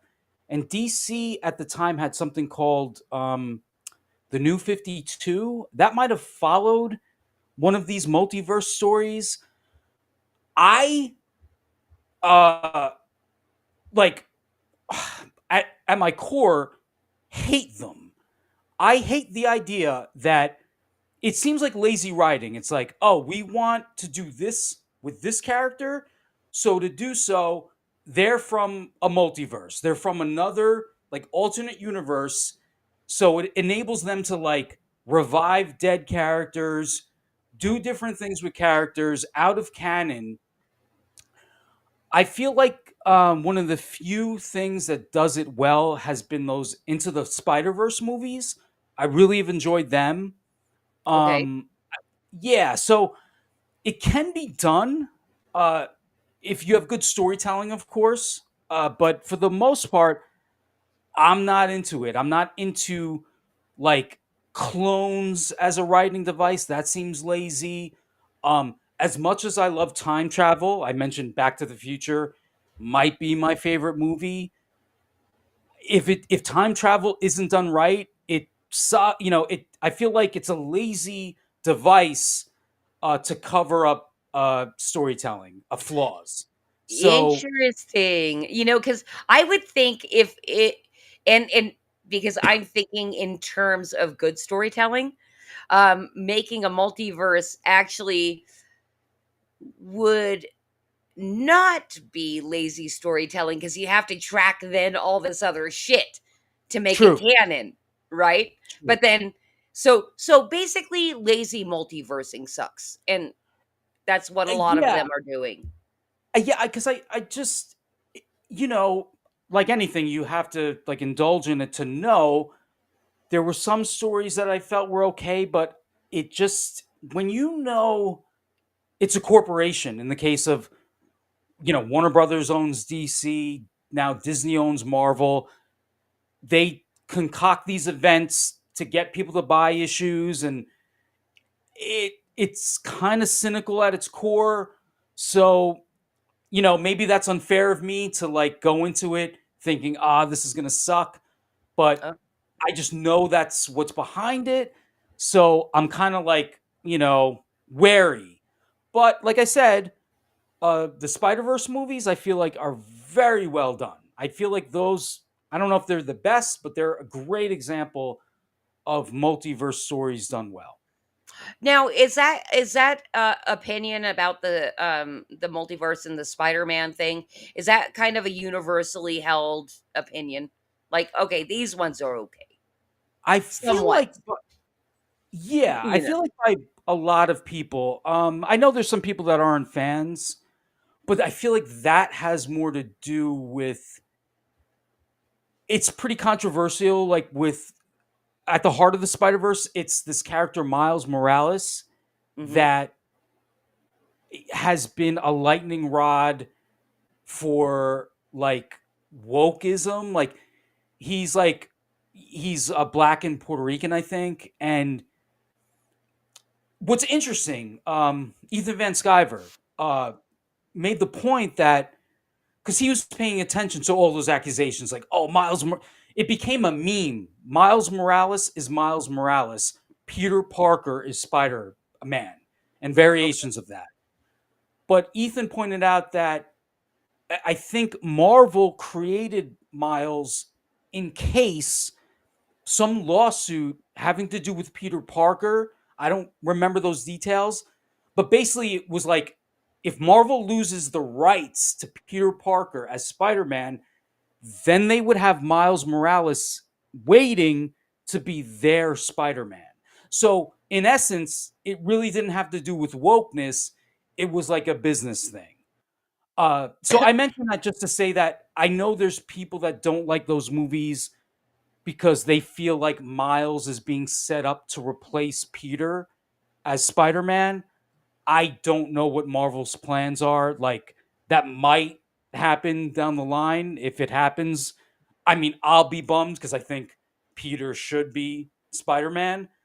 Okay. But those movies explore uh the idea is that there's all these other multiverses with their version of Spider-Man, and one of them is Spider Ham, and that's actually like how I got into Spider-Man as a kid, which is fitting because it was satirical. I was reading Mad Magazine at the time, so I Uh-huh. was always drawn to like parodies and stuff. Yeah. Okay, gotcha. And I might be entering my real quick. I might be entering my very own multiverse, or Cosmic Grandpa is correcting you that Miles Morales should be credited to Nerdrotic and not Ethan Van Sciver. Oh well, That's how I read that. Nerdrotic is the one that got that meme going. Ethan just Yes. explained why. Oh, Yeah. okay. Yeah, yeah. I don't pay attention. I have a I magazine to publish. So he's such a big fan wait a of minute. Mad Magazine, Mike. I'm wondering if you've ever seen Christie's magazine, Flip City Mag. Oh, dude, are you kidding me? I have it right here. Here and Woo-woo! so here. I was reading Simperman before the stream. Mhm. Very much enjoyed it. Oh, I love good. Caves Faster Than a Speeding Bullet. That's so good. Nice. I'm glad you enjoyed it. And Simperman is in the volume 25. And Michael, we're going to take you out of mansplain. I think you successfully mansplained multiverses and why they mostly suck, except Thank for you, Mike. Real quick, certain things. Oh, go ahead. Tim Olson says, "What up, Mike?" Oh, yes. Tim Olson, pop in. What is up also to Great Tim Olson? guy. I'm in a DM group with him. We're always like joking with each other and like messing with each other, but it's always like fun. Like yeah, we're always because like he how can I put it? Like doesn't He's like Tim. some of the people I associate with. So like we always have a good time, yeah. Hey, which by the way, he also says he's praying for you, and he's I think encouraging other people to pray for you, saying maybe they will go easy on him for having a copy. And I think he's referencing Conspiracy Corner, which we're about to get into. All right. Are you Cool. ready to hit it? I'm ready to hit it. All right, let's do it. We're getting into Conspiracy Corner right now.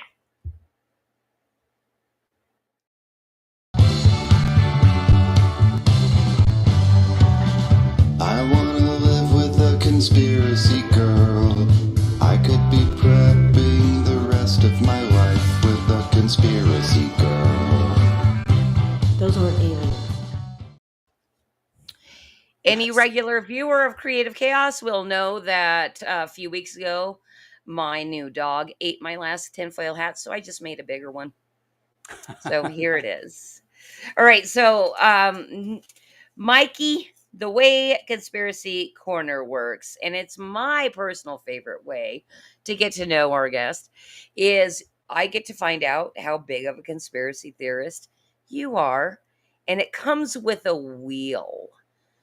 Nice. Would you like to see the wheel? Of course. All right. Do you like wheels? I love wheels.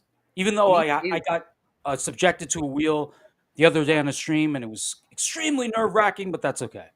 Okay. Well, this I'm hoping. Well, this is also why Tim is praying for you, because Exactly. he hated Conspiracy Corner with a passion. It I looks got like to it check added that more show. things to it. Let me tell you. Let me just take the opportunity to say I have tuned into the show before, and I love it. The only reason I haven't recently is because leading up to the campaign, I have been scatterbrained and putting all my focus onto drawing. So I'm looking forward to checking out all the shows again now that the campaign is launched. Thank you for that. I don't judge anybody for never checking in again. I'm still mad at Salty Draws. You can pass that message on. I will pass that to that bastard Salty. All right. So here's how the wheel works. You get 3 spins, okay? And you can see it's full of different conspiratorial topics. Some way to the woo-woo side, some are very kind of obvious, like, oh yeah, that is definitely a thing that happened. So you get 3 spins. You can choose to stick with topic 1 or topic 2, but if you spin a third time, you're stuck with that topic no matter what it is. Do you Cool. understand how, unless I change the rules in the middle? Do you understand how the wheel works? I think so. All right. Awesome. Are you ready to spin it? I'm ready. All right, let's spin the wheel, cause.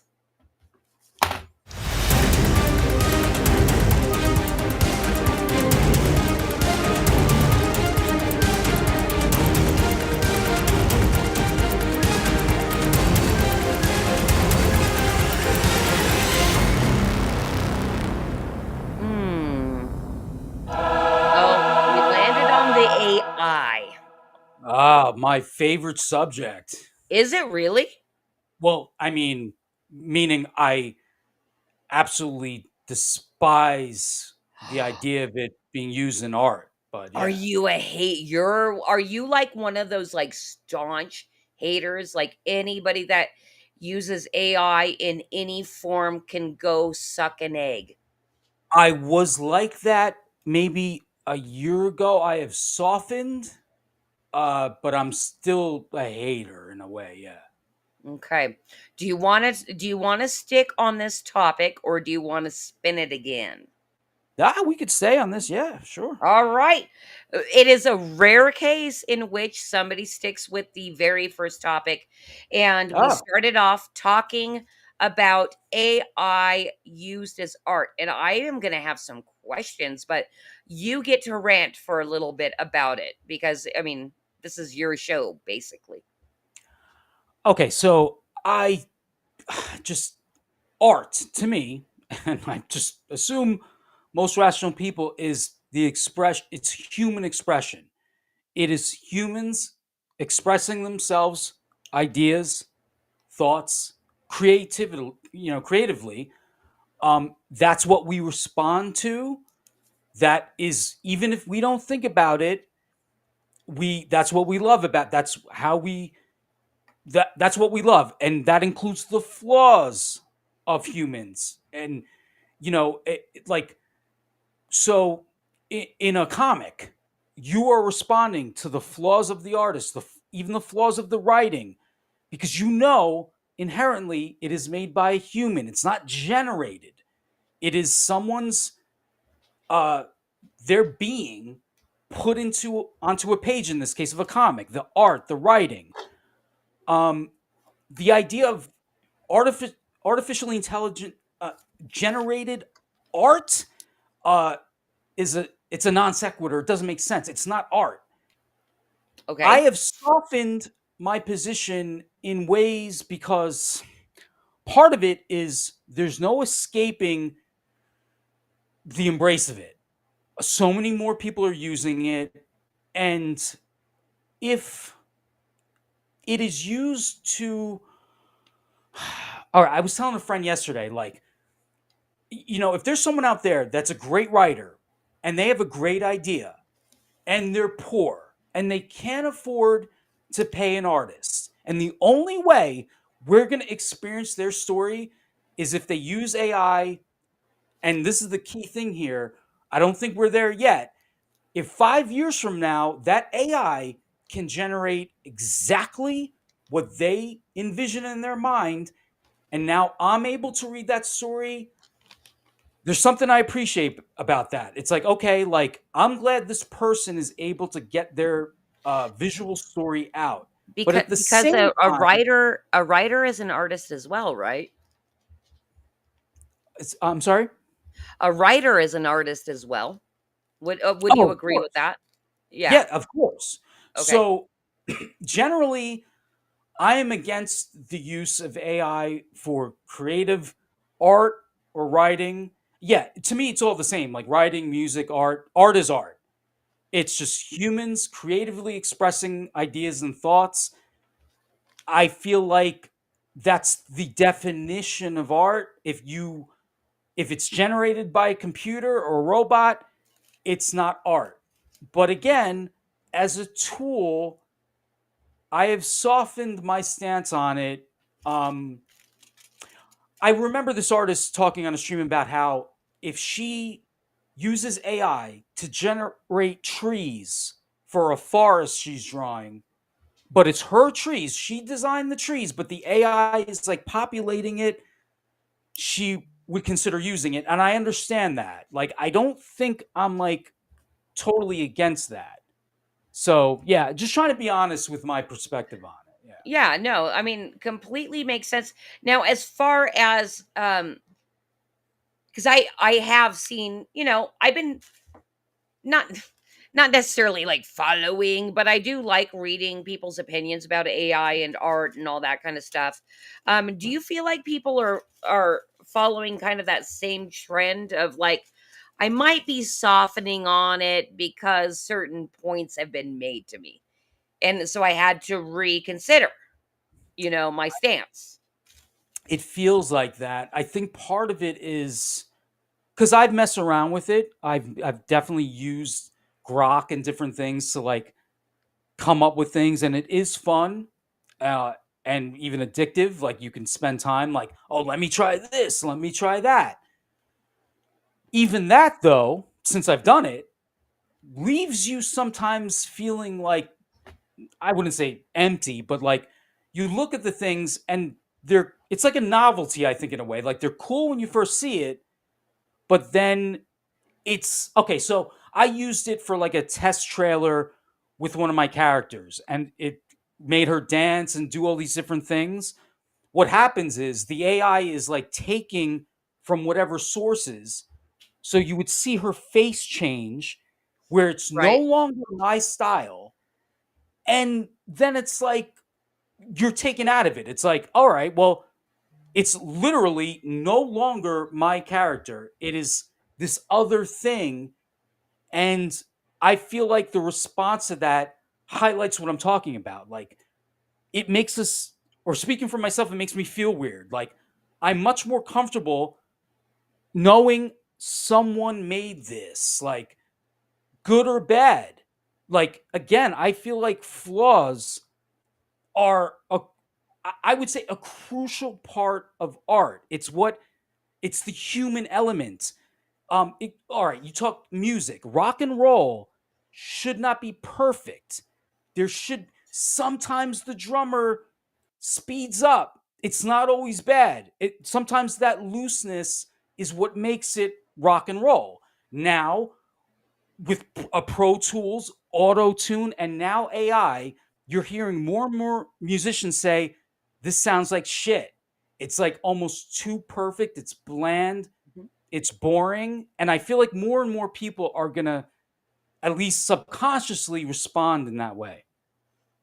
That's an interesting view on that. I hadn't even thought of, the whole music thing. Well, that's the other thing too, because um I have questioned this in the past. There's um people that hold that viewpoint as far as like, illustrative art, but they might be okay generating AI music for their trailer because it works just fine and they don't have to worry about a thing, and it's like, well, eh, eh, musicians are artists too, you know. Of course. It's such a weird it's a weird time to live in, really. Yes, you Maybe can. take it on a case by case basis. I don't know. I don't know what to do about it. Yeah, I mean that's I guess, best way to go about it. Yeah, like the yeah, I would say the more reasonable way to go about it instead of again, I admit like maybe last year I was like, "Oh, blah blah," like just arguing with people on Twitter that were posting about it. I mean, I can think back. I just remembered there were people that were using AI and then entering that a piece that the AI made, like an art, into art contests. Mm, That is no bueno. Like, that I was the do thing agree where, with that. Yeah. Yeah, not yeah, cool.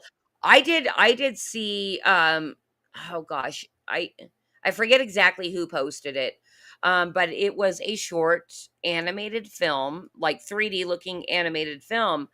That was a wonderful story. And that was an example to me of how an awesome writer and somebody that wanted to really grind on the AI and like make it happen did make a beautiful art piece, there you and I'm go. like, congratulations, you did it. Um, we're That's gonna we're gonna see a bunch of crap, but I think we're gonna find a lot of gems of people who know what they're doing with the AI and are that's working with it. that touches on the example I gave about the guy who he might be a great writer, has a lot of creative ideas. I feel like that guy should get his story out. And if using AI to generate images or music or whatever it is, I am not against that.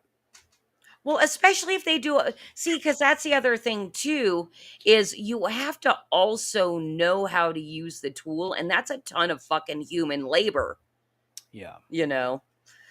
Yeah. Um, Yeah, not by the way, I didn't put artificial intelligence on the wheel to talk about AI art or anything, and it's totally fine that you did. Um because it's more like, is it going to take over the world? What do you think? Oh, Or become evil? Or, do you know much about that? yeah, I see. Um, as a child of the 80s and 90s with the Terminator and stuff like that, my mind does go there. I try not to get too paranoid about that. That ties into the other thing where, like, I feel like when I was on my anti AI crusades, people thought, "Oh, what are you against AI in the use of medicine?" No, of course not. Healthcare, no. Like, of course not. Like, if AI can like speed up uh, cures or care or uh, yeah, of course not. It's really just art that is my issue. So, yeah, AI is going to be implemented in every facet of our lives. It would be folly to rail against all of it, but you know, at the same time, it also suggests that it is going to take over in whatever sense. And I do think we collectively should step back and I know this is a dirty word, but regulate some of it. Just meaning like let's take a look and maybe like slow down and consider what the implications are going to be.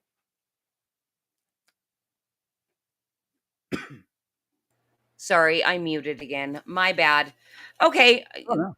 I think that it kind of explains your viewpoint in the more conspiratorial realm. So we're actually going to leave conspiracy corner. Off goes my veil. It will turn more into a helmet over time, I believe. Ugh, I like the veil. you like the veil? Yeah, it was Okay. very.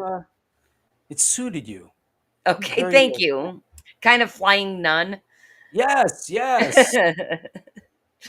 All right. Well, Michael, we're going to enter our final segment. It is where we brand you. We're going to brand you. You're a guy with Cool. tattoos, so I don't think you're going to mind a Flip City brand. No, not at all. All right. And I do want to get into it because this is the thing I've been waiting for since the very first segment of Fanboy for us. And I'm sure Bruce is curious to know. So, Cause, if you can just bring up the slideshow. I'm going to explain what's going on here. It is a blank page. So, what I chose for you tonight was Gen X movie reboots, and we can take a look at this. I'm going to read that. I'm going to read you in, and then you get three choices here. Okay. So, this is Flip City Magazine's Gen X movie reboots. And it says Gen X parents love nothing better than making their kids sit through the movies they grew up with, no matter how stupid or dated. These experiences must be shared to preserve our cultural content, continuity. Thank you. And feel like we can relate to our kids. Here are some of Gen X's nostalgic childhood favorites with new modified taglines rebooted to reflect life in the 2000s. Now, before Cause you go to the next one, I just want to let everybody know there are five total in the magazine. I'm only giving three choices here. So we've got Homeless Alone. Here's Nice. the next one. Back to the Lawyer, and Ferris Bueller's Daughter's College Loan Payments.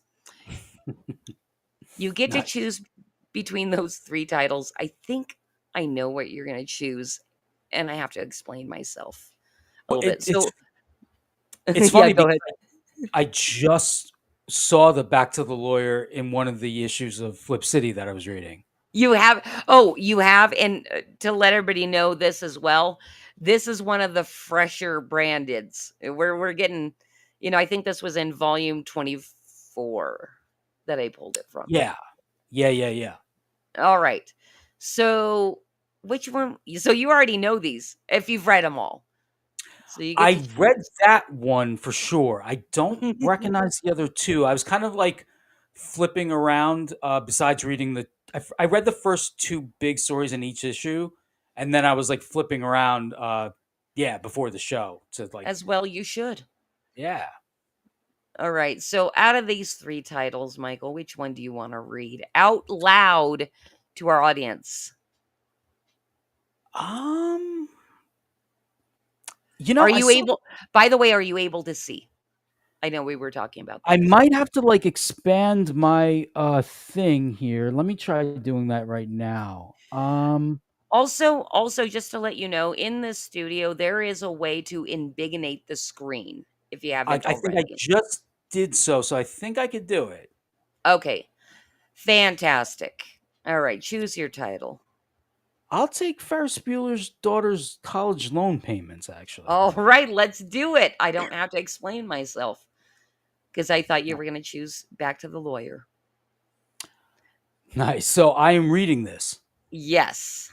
Okay. Ferris Bueller's Daughter's College Loan Payments. Liability Rules. This is a story of a girl who wanted to party for 4 years and got away with it. And one man struggled to pay it off.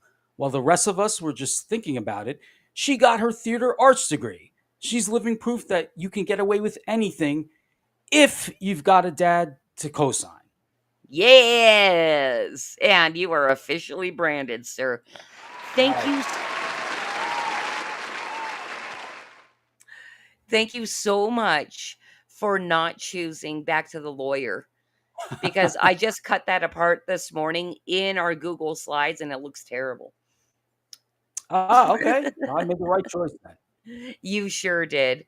So thank you for that. You're officially Flip City branded. What that comes with is invitations to the Flip City magazine, Thefo streams, and we've got to set one up very, very soon. I will be inviting you, and we'll be reading parodies and stuff like that if you're Nice. available. I know you're promoting right now, so Oh no.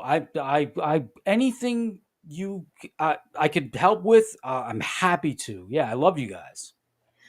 we love you as well. So thank you so much for coming on Creative Chaos tonight. I just wanted to shout out to Billy Power Max saying Christy. I think he's mad at me. No, then he Oh, says Christy hi. nice.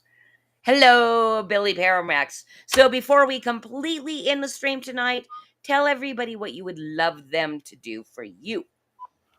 Okay, considering the fact that Indiegogo was down most of today and the day after I launched, so that is 2 days of the launch week essentially that it was down.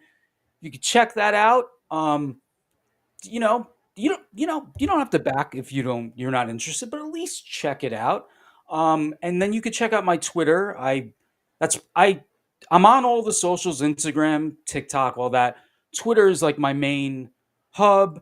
If you need something from me, you can DM me on there. And yeah, just I post updates. I'm gonna add another tier, an original art tier to the campaign. I think tomorrow.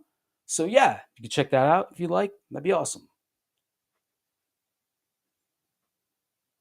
What's your Is Twitter? What's your Twitter handle? it is x.com/gnarly comic. Is Chrissy muted? I Yeah, was. I keep she doing was. that. Okay, I just wanted to make sure. Yeah. And I did drop the link to your Twitter in the chat. It's not in the description of the video, but the Indiegogo link is there. Awesome. Appreciate it. I'm already Yes. following you. Yeah, I saw that earlier. Yeah, I saw. I'm like, oh, dude, that's got to be the Flip City guy. Yeah, that was awesome. The Flip City mustache guy. Yeah. That's what we brand you here, at least, Bruce. I'm All still right, waiting Bruce. for somebody to make me into a villain with the mustache that doesn't end. Yeah. Yeah. I feel like it could be a weapon as well. It's not just a sidekick; it's a weapon too.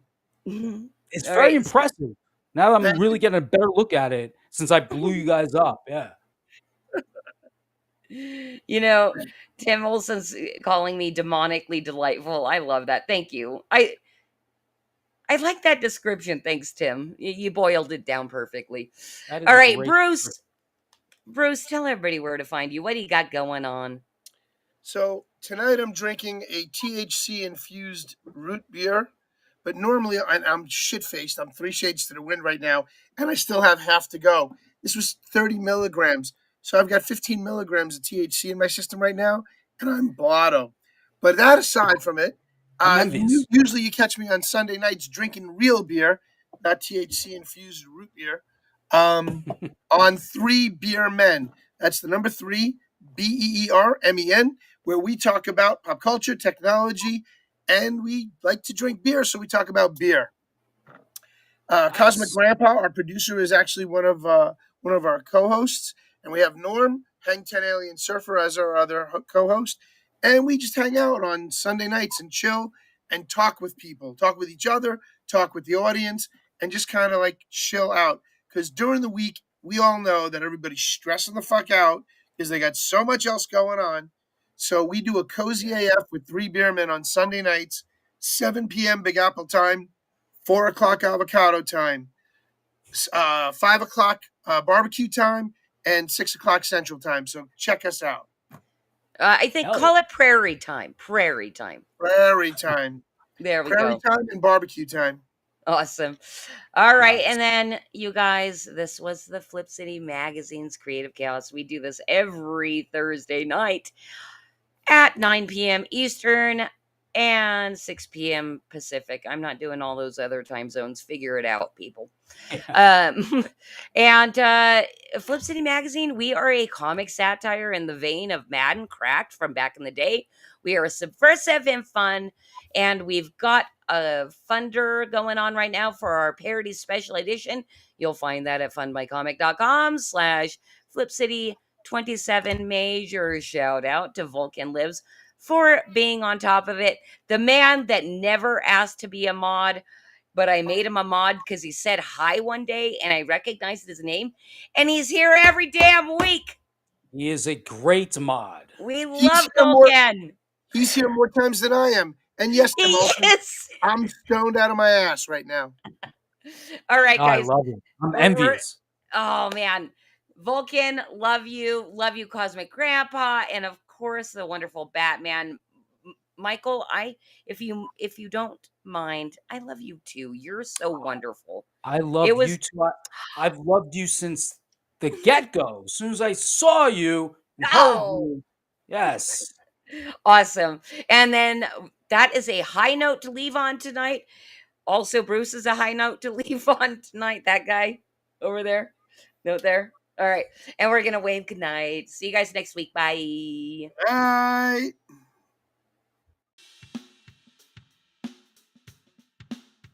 Okay, class. List everything insensitive, exclusionary, bigoted, nationalistic, misogynistic, and offensive that you can find in history's great myths and legends.